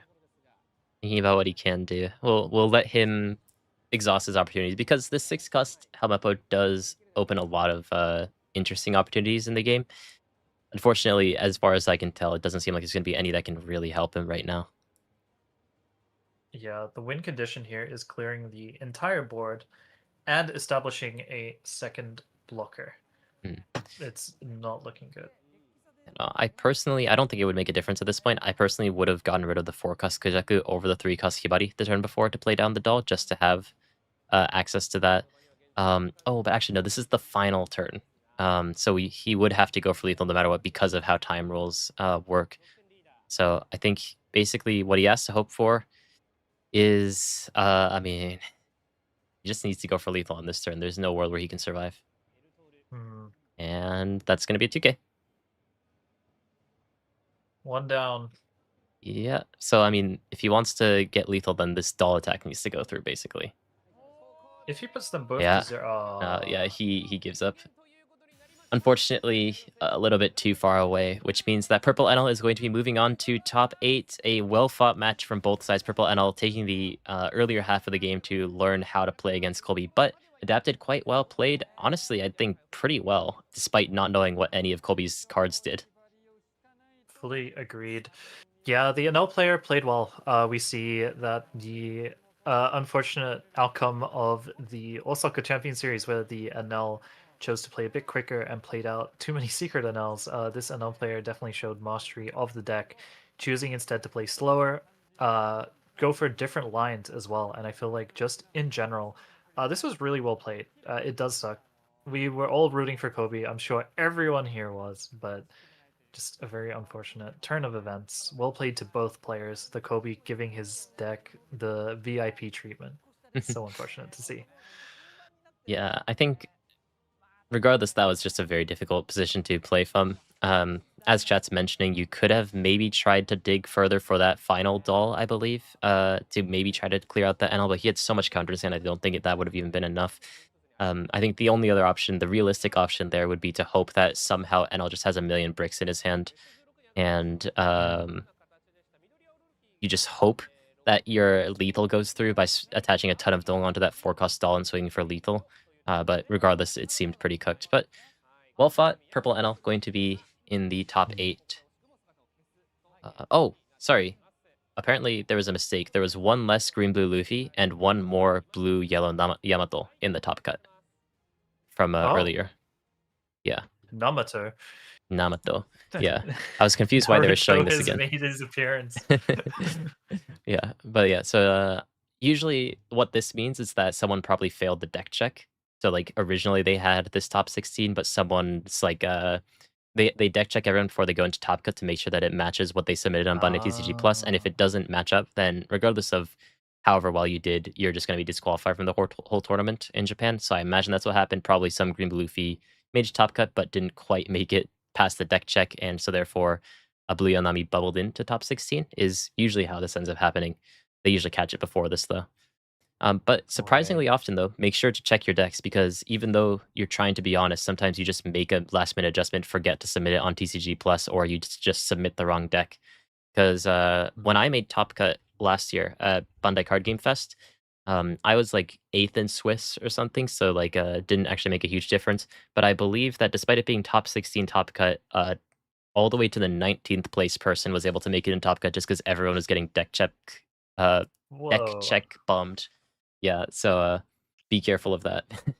And then, funnily enough, the 19th place person ended up winning, so good for Wait, him. that's amazing. Yeah. Yeah, definitely. Also, be careful of your sleeves. I recommend if you buy fresh sleeves for big tournaments, carry Mhm. the rest with you. If one of your Mm, sleeves mm, gets mm. damaged, make sure you change it out immediately. And basically, if you are alerted to damage during a game, just make sure you keep note of it. Don't let it catch you off guard. Uh, it's most of the time not malicious things that are caught during the deck checks, but rather just really unfortunate circumstances. And so you've got to be really careful. Yeah.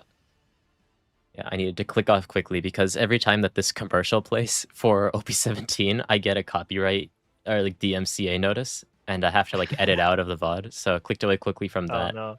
I'll let you guys know when we're back into the game. But yeah, oh yeah, good question. I don't know if we'll get any reveals today. We'll see maybe when they come back. Honestly, we have no idea. But it'd be nice if we get something. I wonder how likely we are to get the blue leader today. Just because this is the last Wave 1 championship in Japan. Like, they I'd say could we show need, it. right? I don't know when Like, else they would when show it. else are they gonna show it? Are they gonna like get a helicopter or something?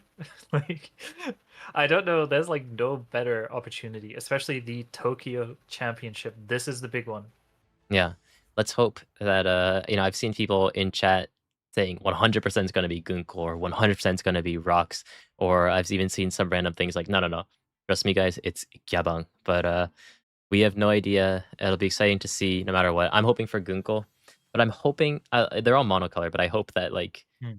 they sneak in a little bit of black support for Inu, in OB17. Hmm. I actually saw an interesting theory that the reason it's being held is it's not actually something that is being not shown to us, but rather something that was erased, something from a long time ago, something from the time of Joy Boy. And I thought that would actually be something really cool to do with the withholding of this information. So are you saying that it's gonna be a Joy Boy leader or what? How cool would that be? Yeah, in our LBF set, we get one LBF leader. But Okay, Yeah. fair, fair, Yeah, fair. no, I mean, But I'm sure I that, mean, like, hey, Sky Island, we got like 2 Sky Island leaders, right? I think that that's, like, pretty standard, though. It's usually, like, 1 or, like, it's, like, 2 colors get the theme, and then, like, the other decks are just more supplementary cool stuff for marketing and whatnot, you know? Like, Mhm. in our I mean, to be fair, last set, OP16 had a bunch of stuff from Impel Down or the Paramount War, but we did have, like, a random Black Yamato in there. That is very true, Yeah. very true. I do feel it would be a little too polarizing if all the decks focused on one theme. I feel like you could do something cool with like God Valley, but I feel like the variety is definitely welcome. We It just will get, be interesting to see. like, 20 liters for the God Valley set.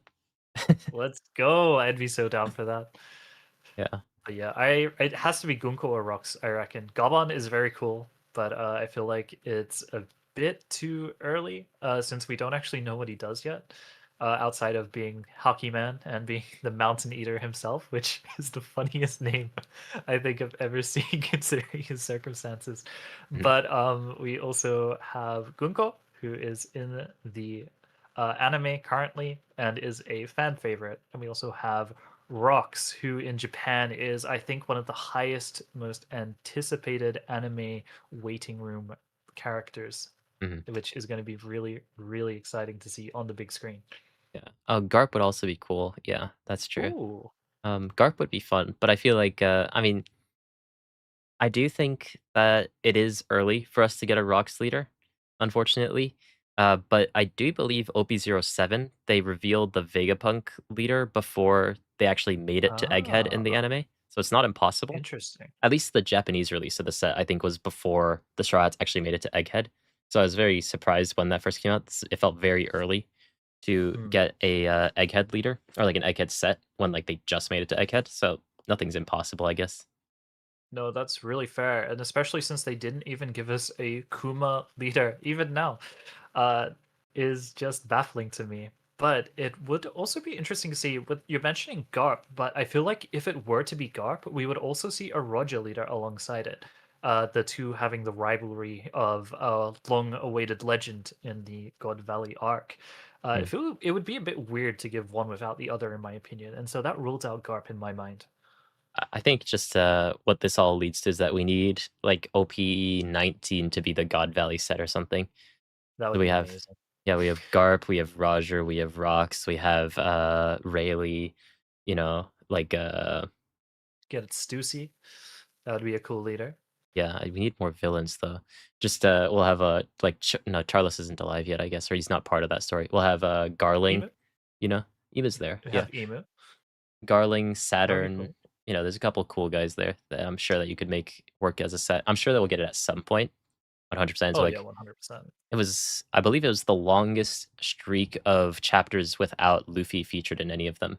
Um, Whoa. yeah, I don't remember what the second one was, but God Valley was very, very long and no mention of Luffy. It was a very cool chapter, which I believe I might be mistaken on this because I was just reading them as they're coming out. But I think it's funny that I think like Loki said that he was going to explain his case very quickly. He's like, just give me 5 minutes to explain my case. And it's like 12 chapters straight of backstory. It's like, let me start from the beginning. Literally. Long, long And ago. Gandhi 2000 has just said it would be very interesting to see if Saturn gets banned and replaced with Garling Yeah. in this upcoming set. Yeah. I made a video quite a while ago, which was just a fun. Oh, sorry, hold on. Where the thing? I'll talk about this Oh, later. we're back. We're back. We're back. Top 8 is 4 purple NLs, which I believe is all 4 converting from top 16 to top 8. We have 2 green blue Oh. Luffys down from 5. We have 1 red green Luffy and 1 blue yell Nami who appeared out of nowhere in the top 16 but is now in the top 8, which means that Black Whoa. Yamato is also gone, unfortunately. People's Cope and of the decks that are left, there's nothing here that really stands out as surprising. I guess Blue Yanami might actually be the most surprising deck because that deck has kind of fallen off a cliff in terms of play rate when the SCs Hmm. have come out. And it is basically a all you can eat buffet with 4 NLs being in that top cut for that Nami. It has Yeah, survived its worst matchup and found itself in heaven. Wow. Yeah, but chat is pointing out a good point. There's no Mihawks left. Suddenly, they have both lost in the top 16. Whoa. Which means that Blue Yell and Nami weirdly in a kind of decent spot right now with the rest of the top cut in mind. Yeah, we may be looking at a repeat of what you mentioned earlier with the person in 19th somehow making it in and then winning. The blue yellow Nomi, I think, is probably the most well adjusted in the remaining decks to come out on top, which means we're looking at more Anil versus Nomi. Hopefully not. Yeah. Hopefully not. But what deck would you want to see on stream? I feel like nothing's all too surprising about these decks, and not all of them are enjoyable to watch either. Is there anything that you're more curious about? So, from a technical level, RG played at a high level can be really interesting to watch, but I would not call it fun. It's like watching a documentary on like wheels or something that just no one cares about, or like sandbags. But it'd be interesting to see Nami versus Goofy, I would say. That matchup I feel is the closest, being a 50-50, Mhm. slightly favored into Goofy, and I think we could get some really interesting matchups. Sorry, some interesting turns, some interesting combinations, and Okay. some really interesting plays and skill expression. How about Yeah. you?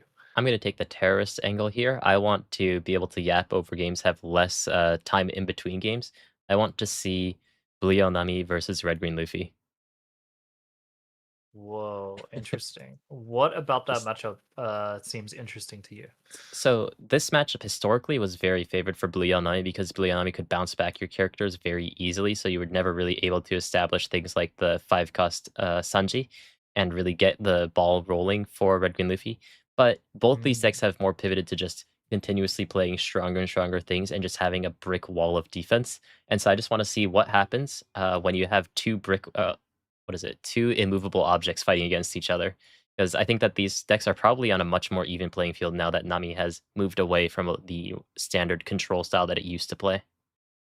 No, you're so right, and half of your wish has come true. We see the Luffy on the left-hand side, and hey, you might be right. We might see the evolution of RG Luffy in full effect by comparing it to one of its historically bad matchups. Nojiko, namely, has been completely cut, interestingly, choosing instead to play the 2K Zeus, Mm, fulfilling a similar effect while also netting a draw and being a 2K, importantly. yeah. Let's see what it is. Yeah, and I should do this every match just because it's fun. I'm gonna put up a poll for who you guys want to win. Sorry about my keyboard sounds, because I'm on a wooden table, so it kind of vibrates into the microphone. But hopefully not as annoying for you Goof. guys. The Okay, goof. it is RG Luffy versus GU Luffy.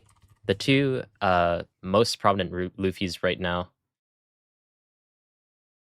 in the Interesting. in the battle of one of the most defensive decks versus the most offensive deck. Who do you want to win? I would love to see Goofy win this actually. I feel like, let's be real, despite how you feel playing against it, seeing a headquarters resolve for maximum damage is just really cathartic. Seeing like multiple 12k swings, seeing like literally the entire board restand. And with the lack of removal in RG Luffy, I think it's very possible we see just one of the like showcases of the raw offensive power in like all of the One Piece trading card games right now. I have to say, look how fat that Green Blue Luffy's deck is. It looks like he has like 80 cards in his deck. Yeah. I do think, interestingly, though, Green Blue Luffy doesn't have many great ways to control the opponent's board aside from things like Electrical Luna, though that is very, very relevant. Um, Red Green Luffy, just because of the lead effect, does have a great way of dealing with the opponent's 6,000 power attacks, which makes this matchup on paper, or no paper, even statistically, slightly favored for Red Green Luffy. One of the main reasons why people That's have true. played or not played Red Green Luffy, not Green Blue Luffy as much is because of this matchup. So we'll see what ends up coming to fruition in this game as there's a couple of one cost Namis on the board, which are also going to be very important to this matchup just to be able to hit Oh, back he's into some of those bricked. weenies. This is bad though. This is Oh really no, he's bad. bricked. This is really he does have Gravity Blade, which is very good into Red Green Luffy, but he doesn't see a 1 cost, he doesn't see a 2 cost, and that Crocodile only really works when you have, those 2 costs already established as well, so unless he can find something I don't even know if he's going 1st or 2nd, but if he can find something off of those top draws, then he might be able to stabilize, but right now, it's looking really bad. He's also going 2nd, which means he doesn't even have the luxury of being able to top deck into a 5 cost buggy either. But he could top deck into a 2 cost into a 2 cost. He It's is possible. relying on a prayer here. This is just really bad. The chat has willed it into existence with an overwhelming 68% vote for RG Luffy.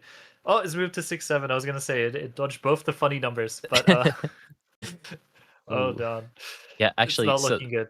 this first search is a little bit unfortunate because he sees the stage, which is absolutely going to be the thing that you always pick up here because that stage is so significant for this deck. But in doing so, bottoms 2 7-cost Zoros, which is going to make it a lot easier for Green Blue Luffy to break through because it means that Red Green Luffy, if he were to chain those 7-cost Zoros, will only really realistically be able to chain one more, one in his hand and one somewhere else in his deck. So I Green Blue hate to Luffy, mention yeah. this, but it looks like he's got both the Zoros. He may have bottom deck too, but it appears the other two are in his hand. I think that's a 7 And cost Luffy. Oh, no, he has the oh my god, he got it. So, I guess he's fine. got him. You know? There it is sneaking on the right side of the screen. No, he just has all of the Zoros have been seen on turn 2. And the Yep, strength of this stage is that it essentially gives RG Luffy an entire extra turn, if you don't mind me going on a little bit of a tangent here. yep. What it essentially does is RG Luffy's weakness is that it needs to attach a Don to the leader every turn. This inherently means that RG Luffy's curve is one less. However, what this stage does is in a very searchable and consistent way allow him to use that Don and then attach him after, essentially making RG Luffy have an entire extra Don every single turn, which over the course of a long game generates about like 12 Don worth of value, and that's not even including the fact that it searches at the start. It's a strong card. It's a really strong card. I actually have a video coming out basically complaining about stages, and this is one of the, focal points of that. Um, it's a very strong card, and okay, I was about to say this forecast Yonkofu a little bit scary because if you whiff on this, then the game is probably just over. But because he hasn't seen any 2 costs yet, the likelihood of finding that is going to be relatively high. So does see the Bunkley, which is one of the optimal targets, gets that 1 draw, but doesn't draw another 2 cost, which probably would have been optimal on the turn just to be able to spread out your board a little bit more. Still Oh does god. get a little start onto the board. Hopefully he can find that 5 cost buggy, but doesn't even decide to attack just because of that 2 long active for Red Green Luffy. Just insane defensibility of this Red Green Luffy deck. Yep, and that's only possible because of that stage. Otherwise, he would have had to manually attach one of those, only having one Don active, already showcasing the power of that stage and why RG Luffy is now a top meta threat. Yeah. Yeah. So, I mean, he's going to go for the Usopp on this turn. But this Usopp, with this stage, you attach 1 Dong to your leader, you swing 6k, and Usopp's going to resend 2 more Dong, which means that even if Green Blue Luffy decides to swing next turn, if it's anything less than anything less than 7,066 or something, he just won't be able to break through that 3 active dong. So if he wants to swing, he has to attach a lot more dong than he usually would be willing to on the 6 dong turn. So just leaving up a bunch of dong, setting up this Usopp ahead of time because it is sometimes more difficult to establish it later on, and just keeping the wall as big as possible. Ganondorf. We see here he doesn't even have the buggy. He's buggyless. We'll Oof. probably instead see the crocodile come down here for the 4 Dawn, restanding that Bonclay to get an extra draw, just hopefully dig into some sort of combination of pieces that will allow him to play even remotely on something that resembles a curve at this point. Yeah, I mean, it's just gonna go for the 5k, just checking if Red Green Luffy is awake. And for Dong, and yeah, I mean, it has to be the crocodile to just replay down that Bunkley. You don't want to play down that Mr. 3 quite yet. Gets 1 extra draw, and I think it was another Galdino. Yeah. So he's just gonna Mm. play that. I don't think he'll end up using that effect, yeah, and just passing back the turn, just trying to establish as many characters as possible. I don't think this is the worst turn, all things considered, just because of that leader effect being able to play down 2 4 costs, but definitely not what you're looking for at this stage in the game. Yeah, fully agreed. It's actually the perfect time to get out that Galdino because even if Luffy does go for that Nami, it actually greatly affects their ability to play a nice curve here. Instead, probably hoping for a search off that one cost Nami into the six cost Luffy into a really strong four cost, ideally, and Usopp, or maybe even another searcher. Instead, ooh, we see the six cost come down raw. Interesting. I wonder what his plan is here. Yeah, so this 6 cost does restand, Fordlong, but you cannot play a 5 cost character after that, just thanks to the 6 cost Luffy effect. So we'll have to see what he ends up going for. It does seem to just be playing down the 4 cost Nami, holding on to 1 Dong. It might just be that he wants to use that Dong to attach to, or to use as counter after he attaches a Dong to his leader through that stage effect. I'd imagine So that that's Nami the will case. restand 5 at the end of Oh, the turn. right. No, yeah, you're completely right. So might just Maybe search just anyway. 6/6 into Galdino, most likely. Yeah. Um, Or 6/6 into a Vankov, instead choosing to guarantee the KO. okay. Yeah. Well, starts with the 2K into the Mr. 2. It's actually a decent block here, as you'll then force one of the attacks into the 2K, which means the Iva is defendable technically. Not that I think you should, but I can see why he's considering the block here. I don't think it's a terrible block right now, just because the opponent's never going to go after that crocodile with all these characters rested on the board anyways. There's no guarantee that the rest of the attacks are going to be less than 6,000 power. So it does decide to go for that free block.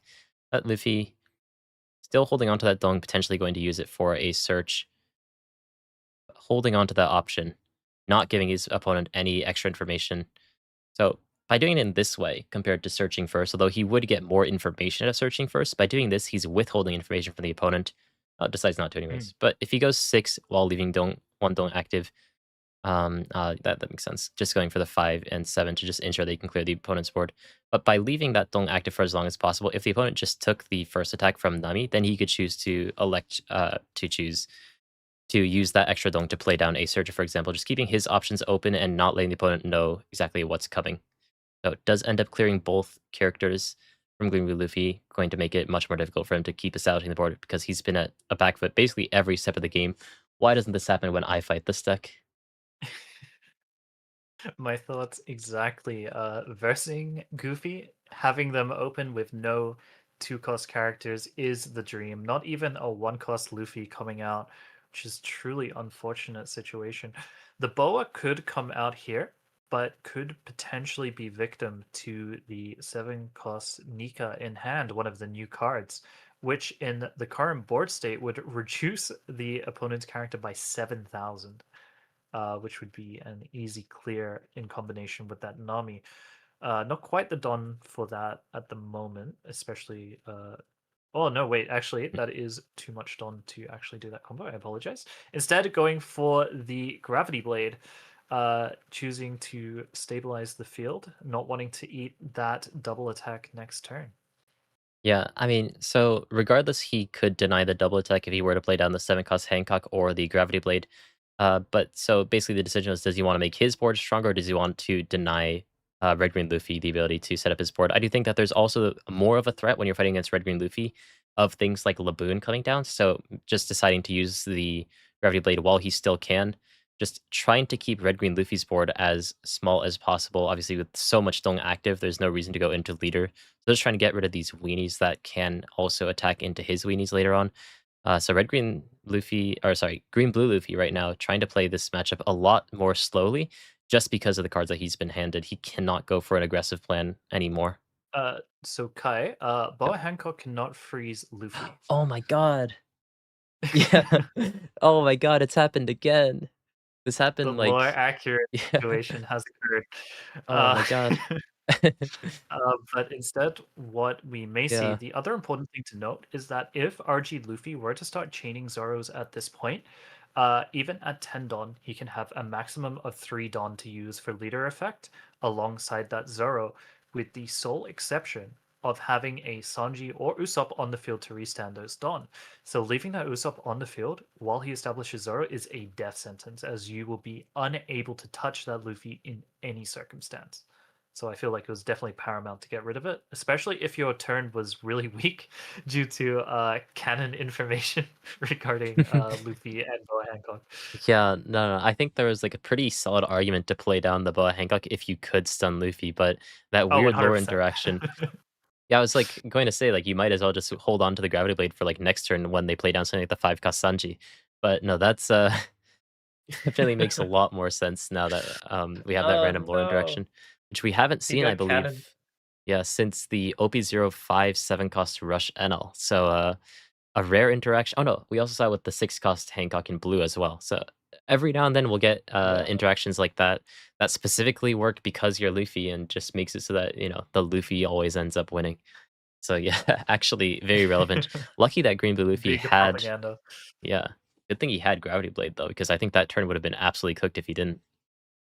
Oh, 100%. He would be forced to use that Galdino early, which is never great, removing both his board presence and his ability to establish a strong character both at the same time.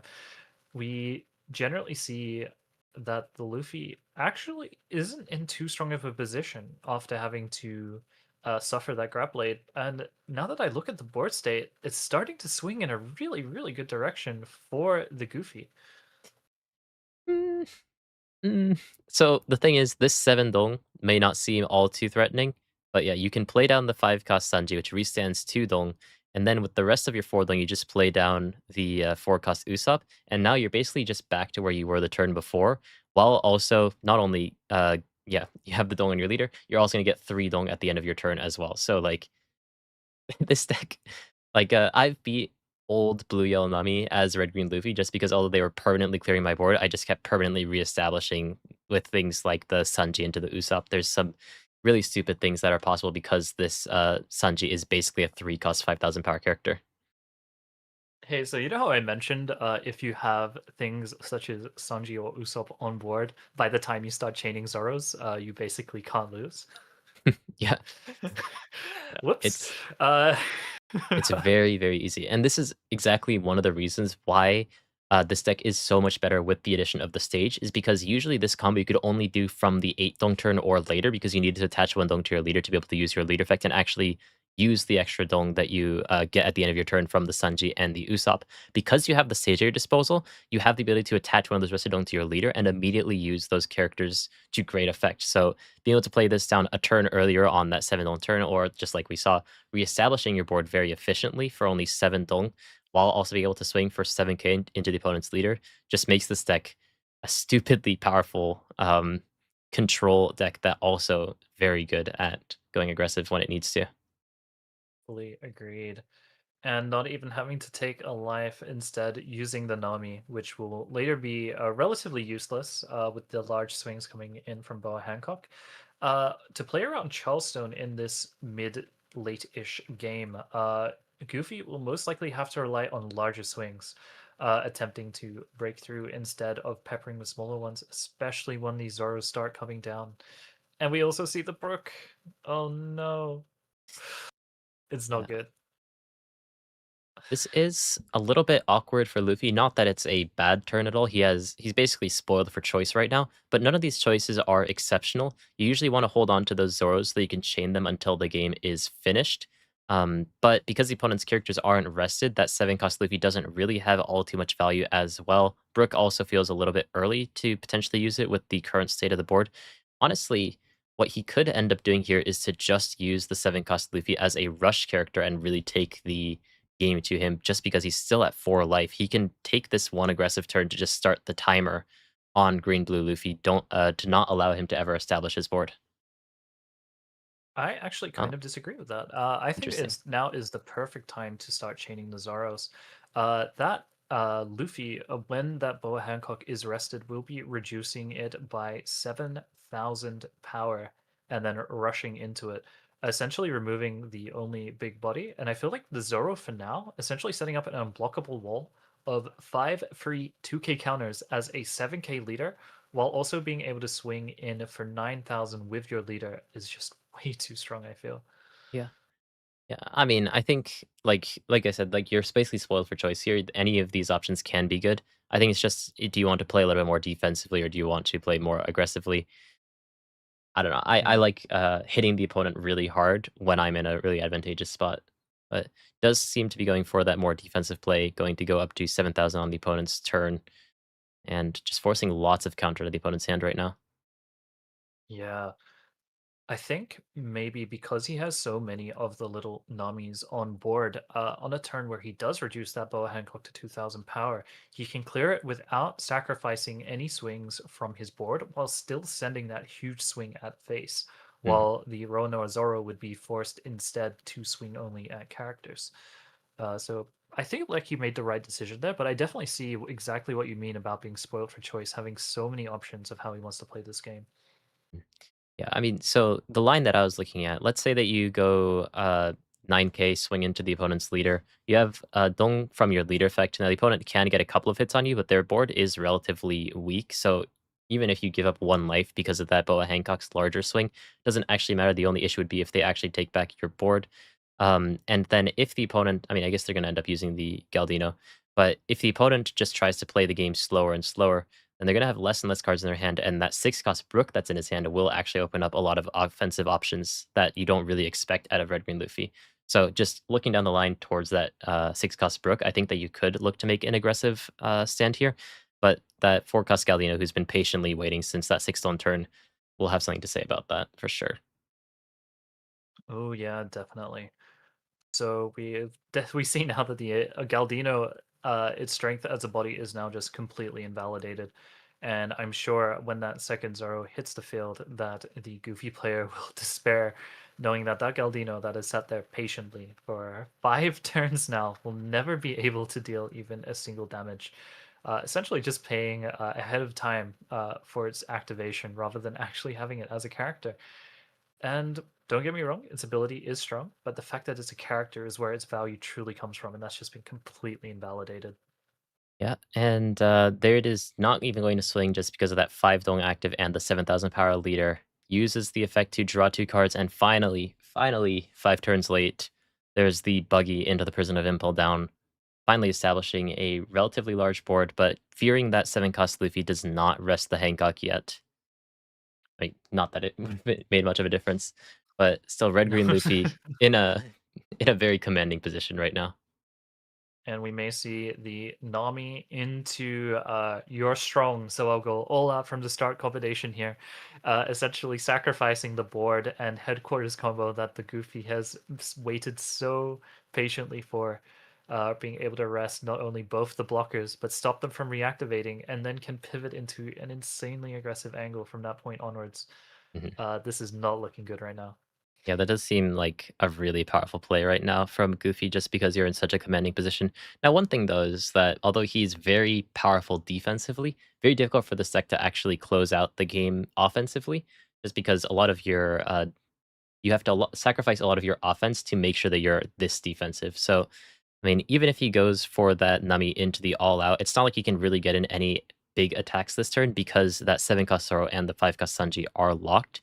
So, I Mm. mean, I can see the argument to potentially wait one extra turn, maybe play down the 7 cost Zoro, wait for your board to be a little bit stronger to break through, but seems to just be going against everything that I say, which is why I probably shouldn't be playing Red Green Luffy.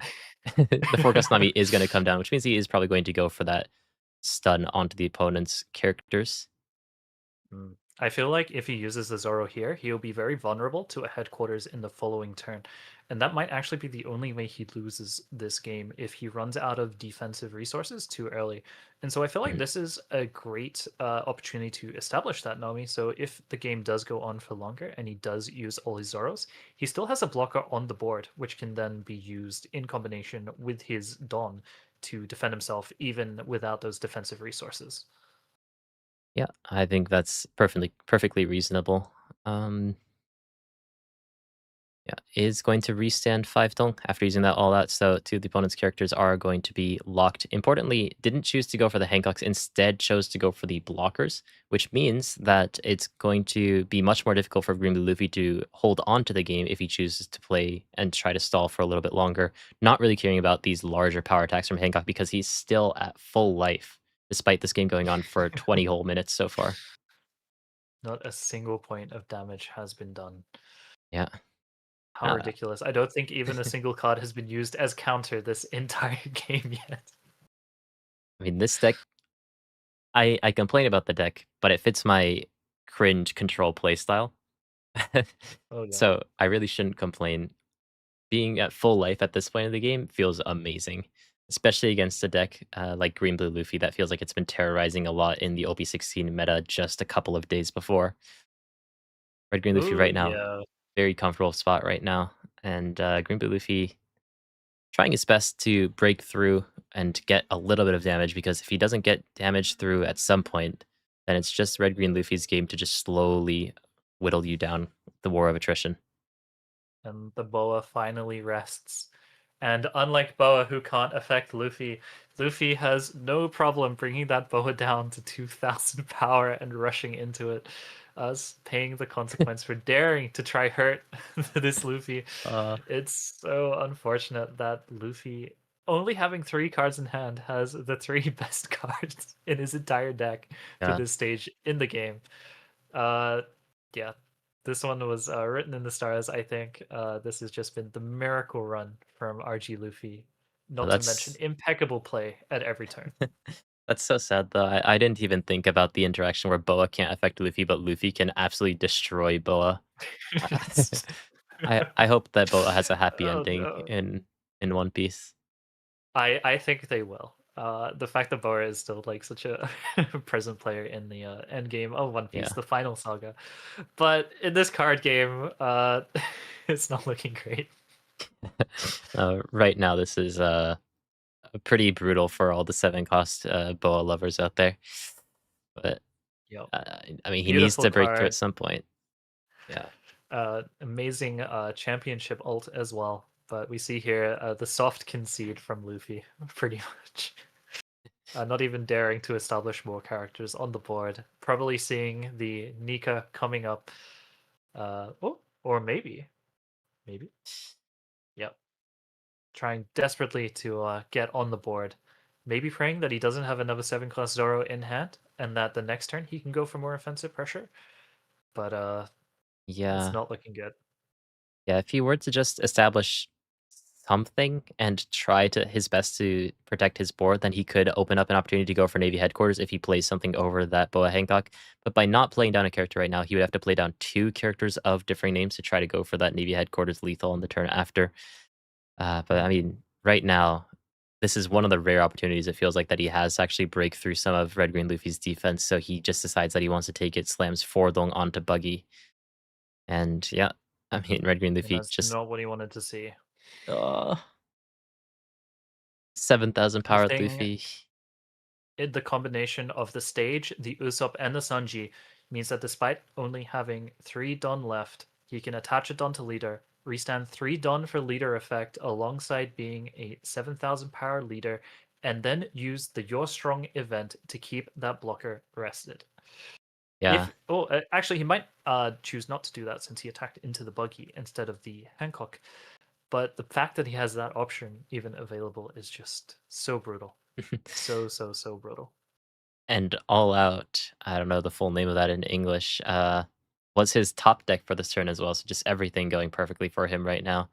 Once he Yeah. all outs those 2 attackers that are left at Green Blue Luffy's disposal, I feel like that's basically just lights out for this deck if it wasn't before.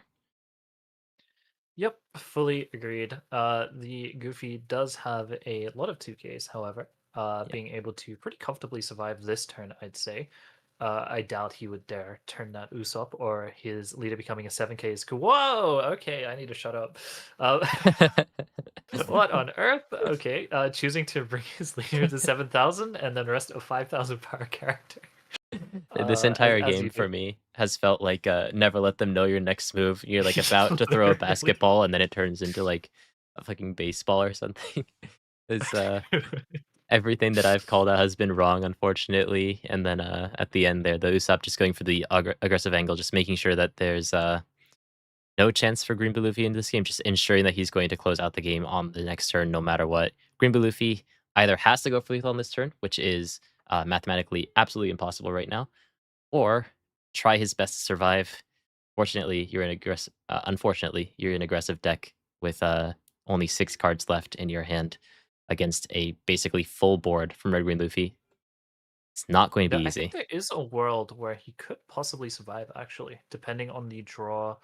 And yeah, so he can Boogie and Galdino establish a blocker, draw 3 in the process, alongside keep a Don open for Dead Man's Game. I think there is actually a really small chance for him to survive one extra turn. Not that it's gonna do anything even remotely in the long Mm, run, but he's not out just yet, and I'm sure yeah. with his tournament life on the line, he is going to fight with everything he has. Yeah, no, I didn't see the Galdino in his hand. That definitely does make a difference. I was just thinking about that buggy combo left at his disposal. So going to draw 2 cards. It is going to be a 2K and a 1K. We'll also be able to establish that buggy, which turns only one of his impel down, prisoner of impel down into blockers, but still something relevant, especially as he's going to get that draw as well. So, I mean, Oh no! And just the comment from Honda Llama. Yuji Luffy can start thinking of what he's gonna have for dinner at this point, and I have to fully agree with you. The man is sitting on his throne right now, made of 2Ks, and no one can remove him yeah. from this point in the game. But hey, I mean, you've made it to top 8. In Japan, you don't get a cereal for top 8, but you still get the I believe right now it is the crocodile card for getting to top 8. You also have your invite to the Wave 1 finals, which I believe would be next month-ish in Kyoto, I imagine. So that'll be something to look forward to as well. So he's already punched his ticket. Right now, they're fighting for glory, essentially. So Luffy, even though he's fighting a pretty difficult matchup in front of thousands of people on the Japanese and English broadcasts, uh, already has won today. So Yeah. not Oh the end of no, the world. no doubt at all. The fact that he's managed to get this far and is even surviving another turn here from the worst hand I have ever seen is nothing short of miraculous and a true display of the skill of this person. Choosing not to rest those bows early, playing perfectly around the new starter deck card, not only showing his general skill, but his adaptability and just knowing what the meta is beholden to coming up. Just yeah, these players are both playing at the top of their game. It is funny to compare the board state, but that is nothing against the skill we see here. Yeah, Just stunning, honestly. did actually have another Gravity Blade in his deck, just finally draw it at the end, but right now it's just a brick. So unfortunate to see at this point in the game. Um, Maybe there was an opportunity earlier on, but I feel like the timing that he shot it at in the early game was the optimal timing. And ever since then, he's been trying to wrestle back board, has been relatively successful at that, but hasn't been able to find an opening to actually break back yet. Now, if he can survive this turn and the opponent isn't able to lock the or clear the opponent's board, which will really come down to Red Green Luffy's decision making on this turn, which he's further Mm, incentivized to now that Red Green Blue Luffy has countered that first attack. I mean, definitely. We also see yeah. the heads up play, maybe to do with the time limit, where the second prisoner was played out despite already having one on the field, which can be used with Buggy's effect, opting to actually take that 2K counter out of hand in order to push the opponent further in the next turn. He is not only trying to survive here, he is trying to win, and that is very respectable. Yeah, I think that basically Green Blue Luffy's win condition here is to have your board as healthy as possible, survive on this turn first and foremost, and then just try your best to break through on this next turn. Hope the opponent doesn't have a 7 cost Zoro because at least from his perspective, there's no guarantee that that won't happen. So hope that the opponent doesn't have another 7 cost Zoro and hope that your board is rather healthy so that you can have a chance to go for lethal, maybe something like a Navy headquarter. A Navy headquarters definitely doesn't help in this situation. 6 cost Mm. Brook, though, could be something if he can manage to find it. He does have a sixth cost Brook. Oh no, he pitched it. Whoops. Yeah, no, he pitched it I'm not sure how quite many early he on, has. but if he can Oh, find but you it, see, RG has one, yeah. and here it comes. It's not good. Probably using those early swings actually to bait out the buggy effect early. No, never mind. Actually, using Ooh. never expect the next move. Instead using Yeah, rest the Dong card. That's so fair. Alright.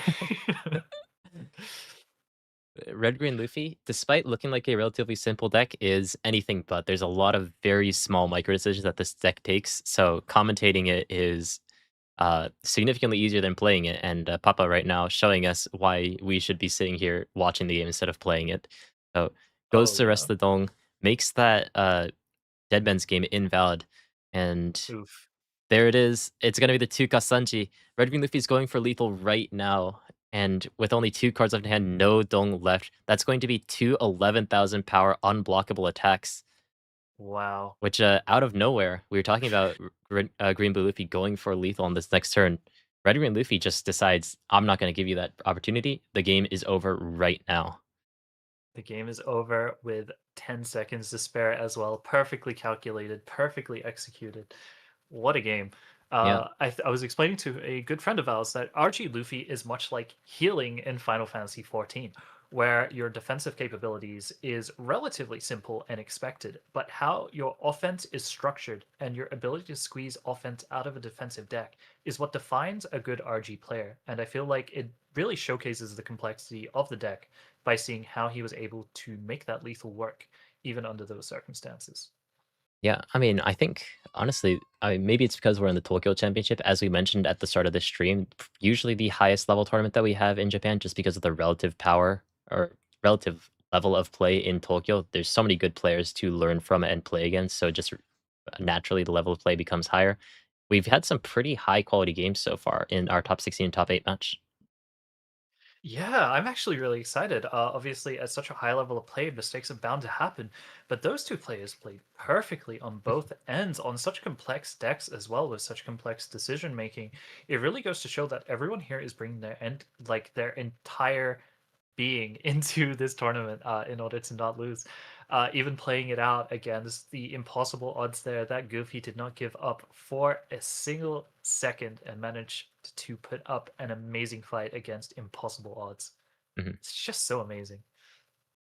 Yep. And the thing on the screen is just for the Japanese Flame Fruit event, so nothing to worry about here. It's just when the Japanese one's going to end up taking place, which is going to be, Exciting, exciting. yeah, early October, which hopefully I can play in, but I'm not sure right now with my current schedule. It'd be very exciting if I Well, can I play in know that. I'll be there. Ooh, will you? You be coming back for that? Oh, you know it. That'll be exciting. Yeah. Hopefully I'll be able to join that as well. And hopefully we get some reveals. It's they usually give us some reveals, but the fact that we haven't gotten anything yet is either a worrying sign for things to come or that they're holding on to something very, very special at the end. I'm hoping that they show the blue leader. I don't know when else they would show the blue leader, if not today. But I mean, They've you got never nothing know. left to show. It does seem like we might be going to Nope, break they got though. this. Oh, what is this? What is Oh, it's Joy Boy. Wait, is it actually Joy Boy? that?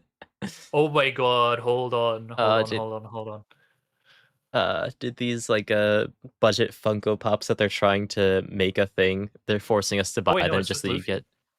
Yeah, no, I think. Oh, never mind. I mean, but still, it's the a new Don card, which I don't know how to think about this. Interesting. It reminds me of that old law card that had just had the figurine on it. Yeah, I wonder if this gets scalped. This is one of the Don cards of all time. Oh my god, guys, it's plastic Luffy.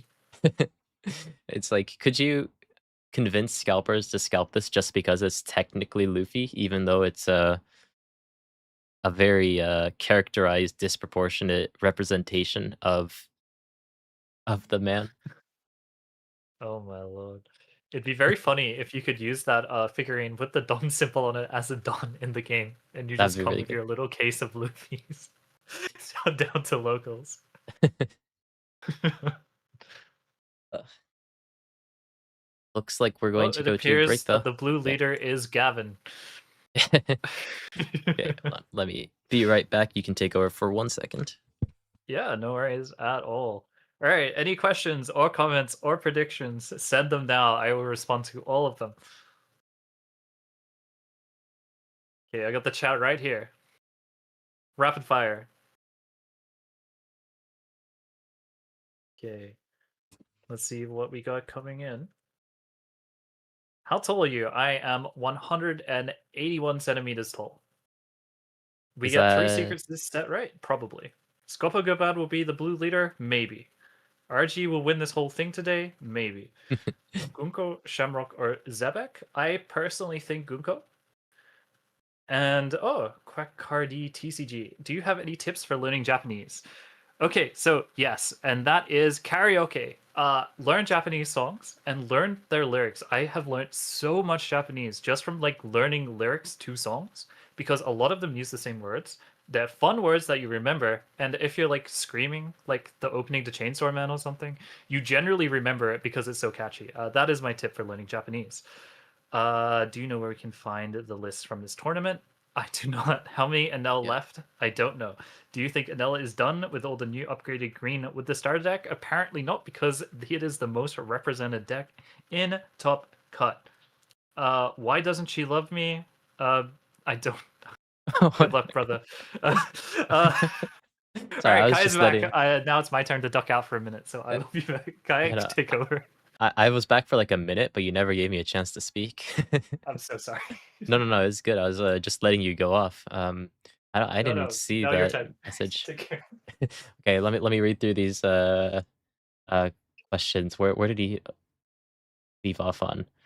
Why doesn't she love me? Let me get back to that question. 6% Sculper. I don't know what it's called in English. Rocks 5% Kunkle. That's interesting. I don't know if it would be Sculpa Gabang. Uh, who doesn't know Kai's back? Yep, that was fun though. Blue leader's gonna be red ace. Okay, Gunko. I mean, I think every single arc, everyone's thinks that someone's gonna join the Straw Hats. Like it was Carrot, and then oh, we're back. It was Carrot, and then it was Yamato, and then people were saying Loki at the start of the arc. So I doubt it. Top four though is going to be 2 purple NLs, 1 red green Luffy, and 1 blue yellow Nami, which is still going to be in this game, which means that we're going to have a diabolical matchup one way or another, whether it's going to be a purple NL mirror or one of these control decks coming in to really slow down the game and drag out the watch time. But red green Luffy is going to be our last ST buffed leader that's going to remain in the top 4 now. And maybe, I mean, that Blue Yell Nami versus Red Green Luffy control matchup of hell that we were talking about before could come to fruition now that both decks are still in the top 4. Um, would you ever be a Kobe main?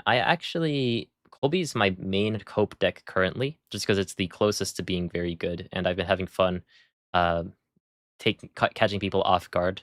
Maybe this tournament makes it a little bit more known. So, I play a lot of Kobe. I don't play it much in tournaments is the thing.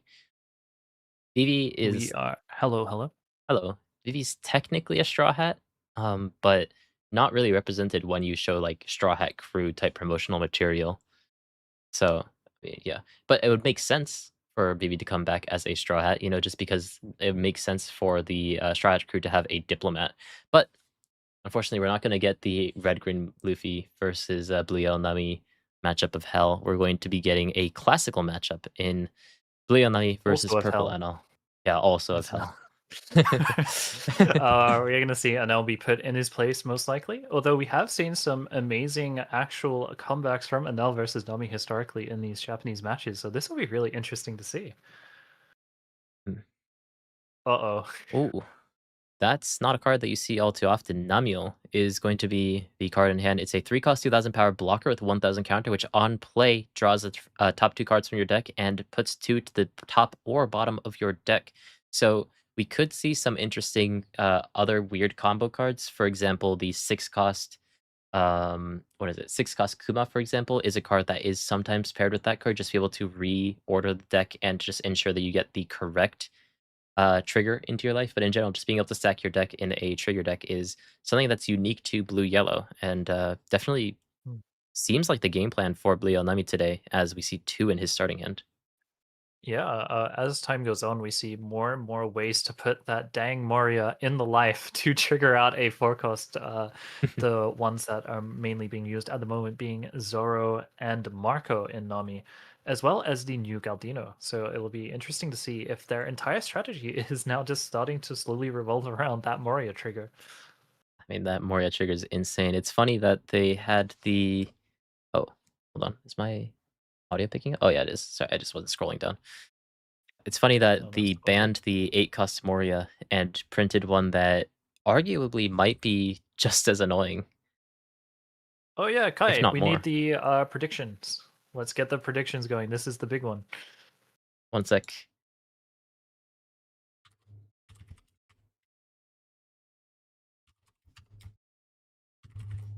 Okay, poll is up. Who do you want to win? Make some noise. All the lurkers, this is the one. Who do you want to win this game? Is this grand finals or semi? This is semifinals. There is one more match, and it is Purple Enel against Red Green Luffy. Ooh. Yep. But still, though, getting off to the races, we have Nami, who's going to be going first, which is what she wants to do here. The three dong turn, usually nothing to play, so she's just going to slam three dong on her leader, swinging for 8,000 power. And NL does not want to give up that life, countering 3 cards out of hand very early on, just to Mm. make sure that that doesn't go through. That's surprising to me. Yeah. I wonder if it was worth denying the draw for that steep a price. Yeah, so Especially there's no information given about the Nami's hand yet. That's such a risky move. yeah, like, you can sometimes do this when you're going second, for example, because a lot of times you wanna play a 4 cost on 4, then on, the 6 stone turn, there's the 5 cost Nami, and then they're gonna swing for 7, so that 5,000 power attack does tend to be one of the, lower power ones. But when you're going first, usually you're fine to take this first attack, you take the life from 5 cost Nami, forcefully, but then that next 6k attack is much easier to defend than a, 8,000 power attack on this 3rd turn. The one benefit of doing it like this is that you deny 1 draw from Nami, but I don't think that that's really that relevant, especially this early Yeah. on. I mean, hey, he does have everything he needs in that Enel, in that Lightning Dragon for that 5 cost Nami and a Shura to refill his weenies. Especially establishing them early so he can use that extra Don per turn to instead swing for 7k, forcing an extra card every turn. Mhm. We see the Pudding doing that just now, actually. Now that all the weenies are established, that extra Don active from leader effect will always be going on those smaller characters, forcing an extra card. Yeah, and, that's gonna be 2 7,000 power attacks early on, which also takes a ton of cards out of Nami's hand. And if he doesn't draw something to play on this turn, it's a bit rough. I mean, Rayleigh, Yeah. good card, but not really in this matchup. Really want to see that 5 cost Nami and isn't able to find it, Hmm. which you could say calculated by the NL player, but there's no way that he could know that this is the hand state of Nami. He's just gonna swing for 7k. Surely this one breaks through. It would be really funny if it doesn't. Using his observation hockey to know that the Nami is absolutely bricked up right now. But actually, I wonder if, yeah, instead going for the 7 instead of the 6, so even losing the ability to play Perona next turn. Yeah, I think that basically what he's Wow. trying to do right now is to put down the Namiel and just hope that in the next 3 cards, obviously 2 from the draw as well as 1 from the next turn, that he can find something that he can play on this next turn. Because if he just draws 1 more card and doesn't see anything again, then he just doesn't see it. It's going to be really, really brutal. Uh, Yeah, and I know we've got a lot of RG Luffy fans in the chat right now who desperately want this Nami to win, save their hero, the bad matchup of Enel, but it's not looking great right now.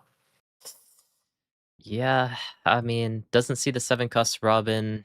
The Moria will be nice like later on in the game. But yeah, does want to hold on to that. I believe put it to the top of his life, and we didn't even mention that Enel also defended that 7,000 power attack as well. So just not giving Nami any means of drawing cards right now, which puts her down to 3 cards in hand, where usually this deck is probably around like 7. Yeah. Three cards in hand is brutal, and without dealing any damage to life, that Rayleigh trigger is all but worthless, being not even able to be used on play until Mhm. that Enel reaches the 3 life threshold. Yeah. Not to mention, the Enel ad Enel is playing around it even for later, choosing not to establish any Rage use. Yeah, Probably no, I see the mean Shura being cycled out here as well, because if he were to play it with that extra Don, he would not be able to swing 7 with a Weenie in the same turn. And sorry for interrupting you. Please go ahead. yeah, no, I mean, the Rayleigh trigger is one thing, just being able to play out of things like Kikunojo's trigger and the Rayleigh trigger to just, establish your board in this way and keep your rages safe when they come out later on. But also, because, Rayleigh's on-play effect requires the opponent to be at 3 life or less as well, the opponent's next turn's really shaky. Now, I believe that he stacked the cards that he drew off Namiel to the top of his deck the last turn, which means that he will be drawing the Mr. 3 Galdino. So he will be Mm. able to stun one character, which will probably be that 6-cost Enel while drawing 2 cards. And we actually see the Rayleigh Yeah, trigger out of life. yeah, Observation hockeyed into not working if he had taken those hits from Nami, like most Enel players would have. He would have lost his Ohm here.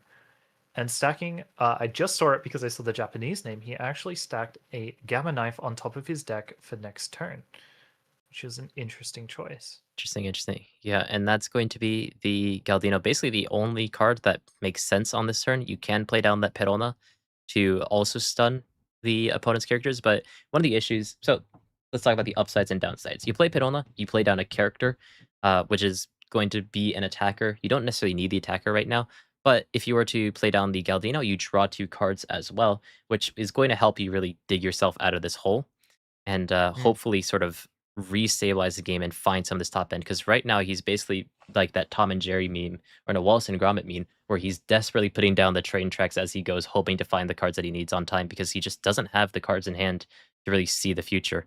He's going to go for that Galdino, like we mentioned, drawing 2 cards, looking for something that he can play. They're shiny, We can't tell see what they the are. Oh, Zoro. okay, Zoro and 8 cost each. So yeah, now as we mentioned. He has something that he can do for the next 2 turns. He can chill a little bit and just heal up and stall a little bit. But it is a very slow start from them. He does finally break that first life after 4 turns. And we see the second Enel coming down. We see 2 copies of Momoragon combined with the one in his hand. This will actually be probably the last consistent time he has access to a copy, so picking that up without hesitation. Also, really happy to bottom the weenies here, as he never really wants to play another one. We see his board actually full as well. Probably pitching.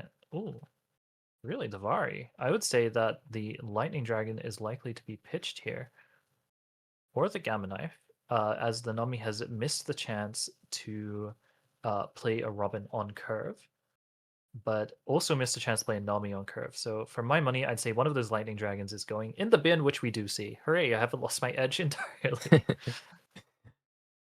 Yeah, does get rid of that Lightning Drag. I also want to point out that our poll, thank you very much for everyone who participated in that, ended with 52% towards Blue Yellow Nami and 48% towards Purple Enel. So very even matchup in terms of which deck do you dislike playing against more when it comes to our YouTube chat.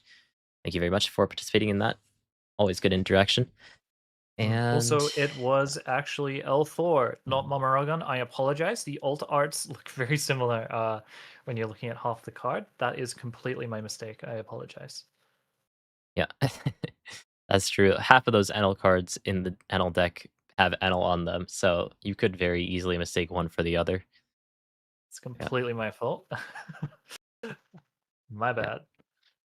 yeah. And we I see the mean, Reiju in the hand now as well, which survived now still for life, not fearing the Rayleigh triggers, especially now that 2 have already come out, which is basically the only amount that the Nami plays. So that is a very safe Reiju later, which is not what we want to see from the Nami perspective.